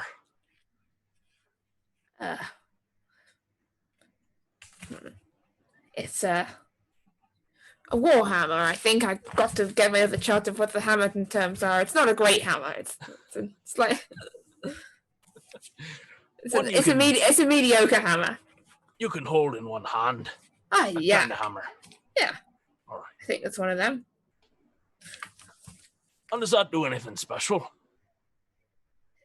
It hits slightly harder than a normal hammer. All right. What's that one run? That'll run you 800 here. You mind if I swing it around a little bit? Ah, sure. Hang on. There you go. I'll take it and kind of swing it around a little bit just to kind of get a feel for the balance as a man of the forge. It's a well balanced axe. Oh, it's magical as well. Well, this is much better. So you can hit ghosts with it.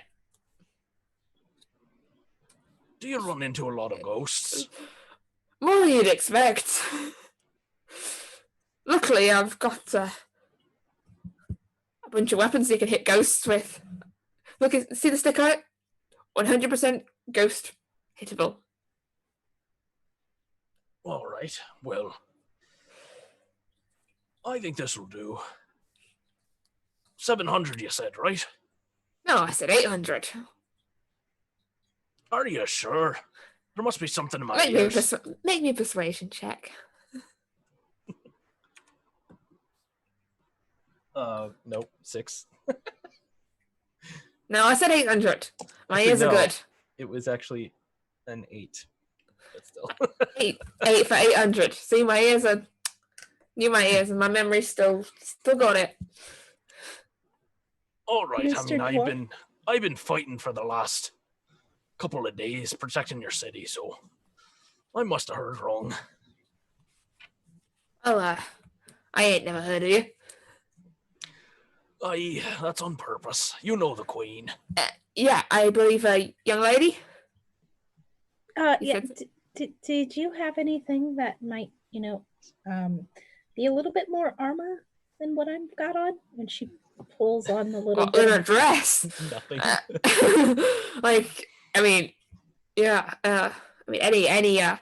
Any armor in the city can sell you something that's more armor than that. If I'm being honest, Well, I you mean, been getting into a can't- fight stress like that? Yes, actually. That's a bit daft. No, it saved my cat. You're letting the young lady run around with getting into fights with no armor. Wee lass is nothing no more than a child. Hey, now. It says that in Dwarvish. Oh, okay. Oh, Sorry. Some studded leather or something like that. I mean, Maybe even a little better.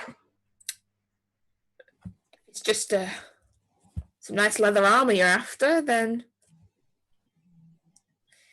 I mean, Well, if you said a different armory will have something better, then I'm more my expertise is more sort of traded exotic goods and all that. So I do have some very fancy armor if you're after very fancy armor. oh, I'm not very strong, so I can't really carry or wear No, it's anything. It's not heavy. It's more what's the word? Discreet armor. Armor for people who don't want to wander around looking like they're wearing armor all the time. So looks like other armor, non-armor. Well, Torvald, Ira, you guys know more about armor than I do. He sounds like what you're looking for. I've got some plate mail that's very, very, very shiny. Plate is very nice, but I don't think it's very fitting for you, Aldous. It's very shiny, like unnaturally shiny. No, I didn't. No plate. That's his Like I said, I'm not very strong, and I can barely get away with some of the things that I do. So No, it's this armor. It's really just leather armor, but it's leather armor that don't look like armor. Basically, that's the drift of it. I'm just checking my catalogue, thinking I've still got it in, and if so, how much we're charging for it. So bear with me one moment. I'm sure I saw it on this list somewhere. We could always come back in the morning, if that'd be easier for you. Oh no, go rest and come back? That's up to you. I mean, the armor's not. I can keep it in for you. It's not like someone's going to swoop in this afternoon and buy it all up. But I mean, it'll put you back a pretty penny. If you're after just plain armor, then 50 gold pieces will buy you something nice to shop up the road. But yeah, if you're after something a little special, this is the shop you go to. Yeah, well, I mean, we were just at a shop that had a ring that lets you walk on water. Do you have something smaller like that, but that puts, like, I don't know, mage armor on you? Oh, if you want magic that's not, rather than magic armor, you just want magic armor? No, wait, armor magic. Well, I've got a magic cloak. What does it do? It acts a bit like armor. It makes it a bit harder for people to hit you. That sounds Protects like, you. That for a value of sounds like about a oneness.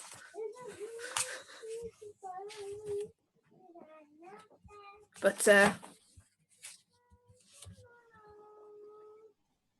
yeah, if that's what you're after, then I mean, again, as I did warn you, this we ain't cheap.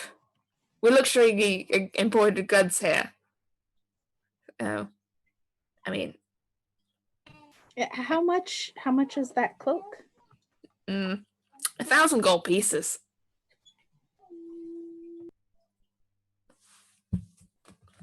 That's much better than that ring that lets you walk on water.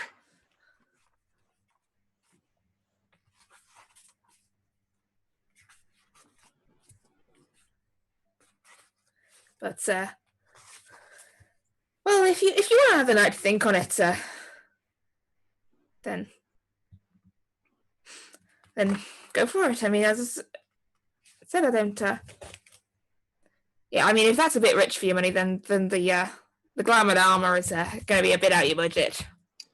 Well, just out of curiosity, what's the cost on that? Well, the going price on that is 7,000 gold pieces. Aye, that's a bit rich for us. Yeah. Well, I doubt the queen could even afford that. I know, I almost bankrupted myself buying it for the stock, and it's been a bit of a mistake, if I'm being honest. And if I sell you it for that, like, I'm making a loss there. I'm just trying to make back some of what I bought it for. It seemed like a good idea at the time, but he was very good at upselling. If you have a better Caristian, they can talk around circles around you, and next thing you know, you've paid 800 gold pieces for a set of army you're never going to manage to sell to anyone. And yeah, I've got a mortgage on. I've got a mortgage on this shop to pay for that. Have you seen any of the Caristians around here? Any of the traders? Oh, not for a couple of months. Last ship came in. Oh, it's back before the cult attacks. So, we had the last one in about a month back, but that was just passing by. The last proper trading ship was 2 months back. That was one of the full sales ones. They bring the best stuff, if I'm being honest. But all right. Well, I think the cloak will be nice for us. I'm sure someone can make use of it. Well, did you want it, Aldous? I mean, I would find it useful. Well, yes, but that'd be every penny that you gave me. Well, you don't have to spend it all. Torvald will hand over 100 platinum. Thank you. Royal treasury money. Don't often see this in circulation. Well, I told you we just did a little thing for the Queen, so. Well, just be careful. She's known to change your opinion on people fast. Like, do you hear what happened to Court Wizard? One day he's the favourite, next minute he's fleeing in case he's going to get executed. She's got her own sister-in-law locked up in a tower. Well, we appreciate the warning. We're being careful to do what she asks us, not carrying our weapons around and such. Aye. Well, if you do want to buy the armor, or if you know anyone who would be willing to spend 7,000 or even 6,000, I can go down to 6,000 for. They'd probably use it, point them this way. I kind of need the money in the next year, otherwise, yeah. It's just shiny, right? It doesn't do anything special. Oh no! It's the armor that doesn't look like armor. Ah, I thought you meant the plate. Oh no! This is just it. It's leather armor that doesn't look like armor. It seemed like look. At the time I bought it, I thought I'd be able to sell it to some nobleman, but then it turns out that even they're not willing to slash 7,000 on novelty armor. Look, yeah. Wait, how much is the armor that doesn't look like armor? 6,000.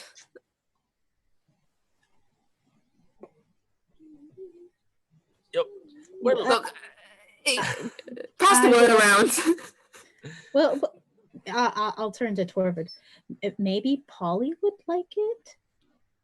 She's a little concerned, and she works with the Queen regularly. Well, we'll tell her about it then. Mm-hmm. Yeah, because I'm going to get my kneecaps broken if I don't get that money back at some point in the next year. And I'm sure if we sent her over here, we'd get a referral, correct? Oh, yeah, if you can send... wait, Apollonia? Heart? By Polly, you mean? Yeah, if you can send her to the shop and get her shopping here, then yeah, I'll definitely give you a discount on future purchases, yeah. Well, I was thinking more of a commission. Something like 50%. 50? Yes, 15. Oh, I mean, I can probably do about 10. Look, honestly, if you can get her shopping here, she's married to the guy who runs the treasury. I think she's got more money than the rest of the nobility put together. Well, we'll do our best. And in Dwarven, he's going to say, good day and good ale. Good day and good ale to you, my friend. And then Torvald will head out. Right. So, with Adair having found some contacts at the orphanage, and with some shopping having been purchased, and with rooms secured at the palace, I think, unless any of you quickly wanted to jump in and grab any of those items before we stopped, that we are done for today's session. Yep, sounds good. We will see you all again next week as our heroes potentially do more shopping, potentially explore an abandoned artificery workshop, and potentially follow up on Adair's new contacts with the city's underground, and start a new income stream from trying to do referrals.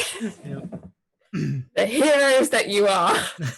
No, we're not heroes. Adair's become We're Varys mercenaries. from Oh, Game sorry, of Thrones. The mercenaries that you are. Mercenaries, yes. Yeah, I mean, that's what you expect. All right.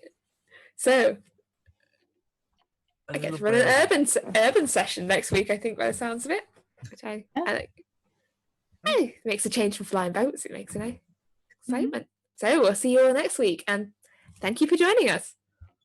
Bye, everybody. Thank you. Bye. Bye.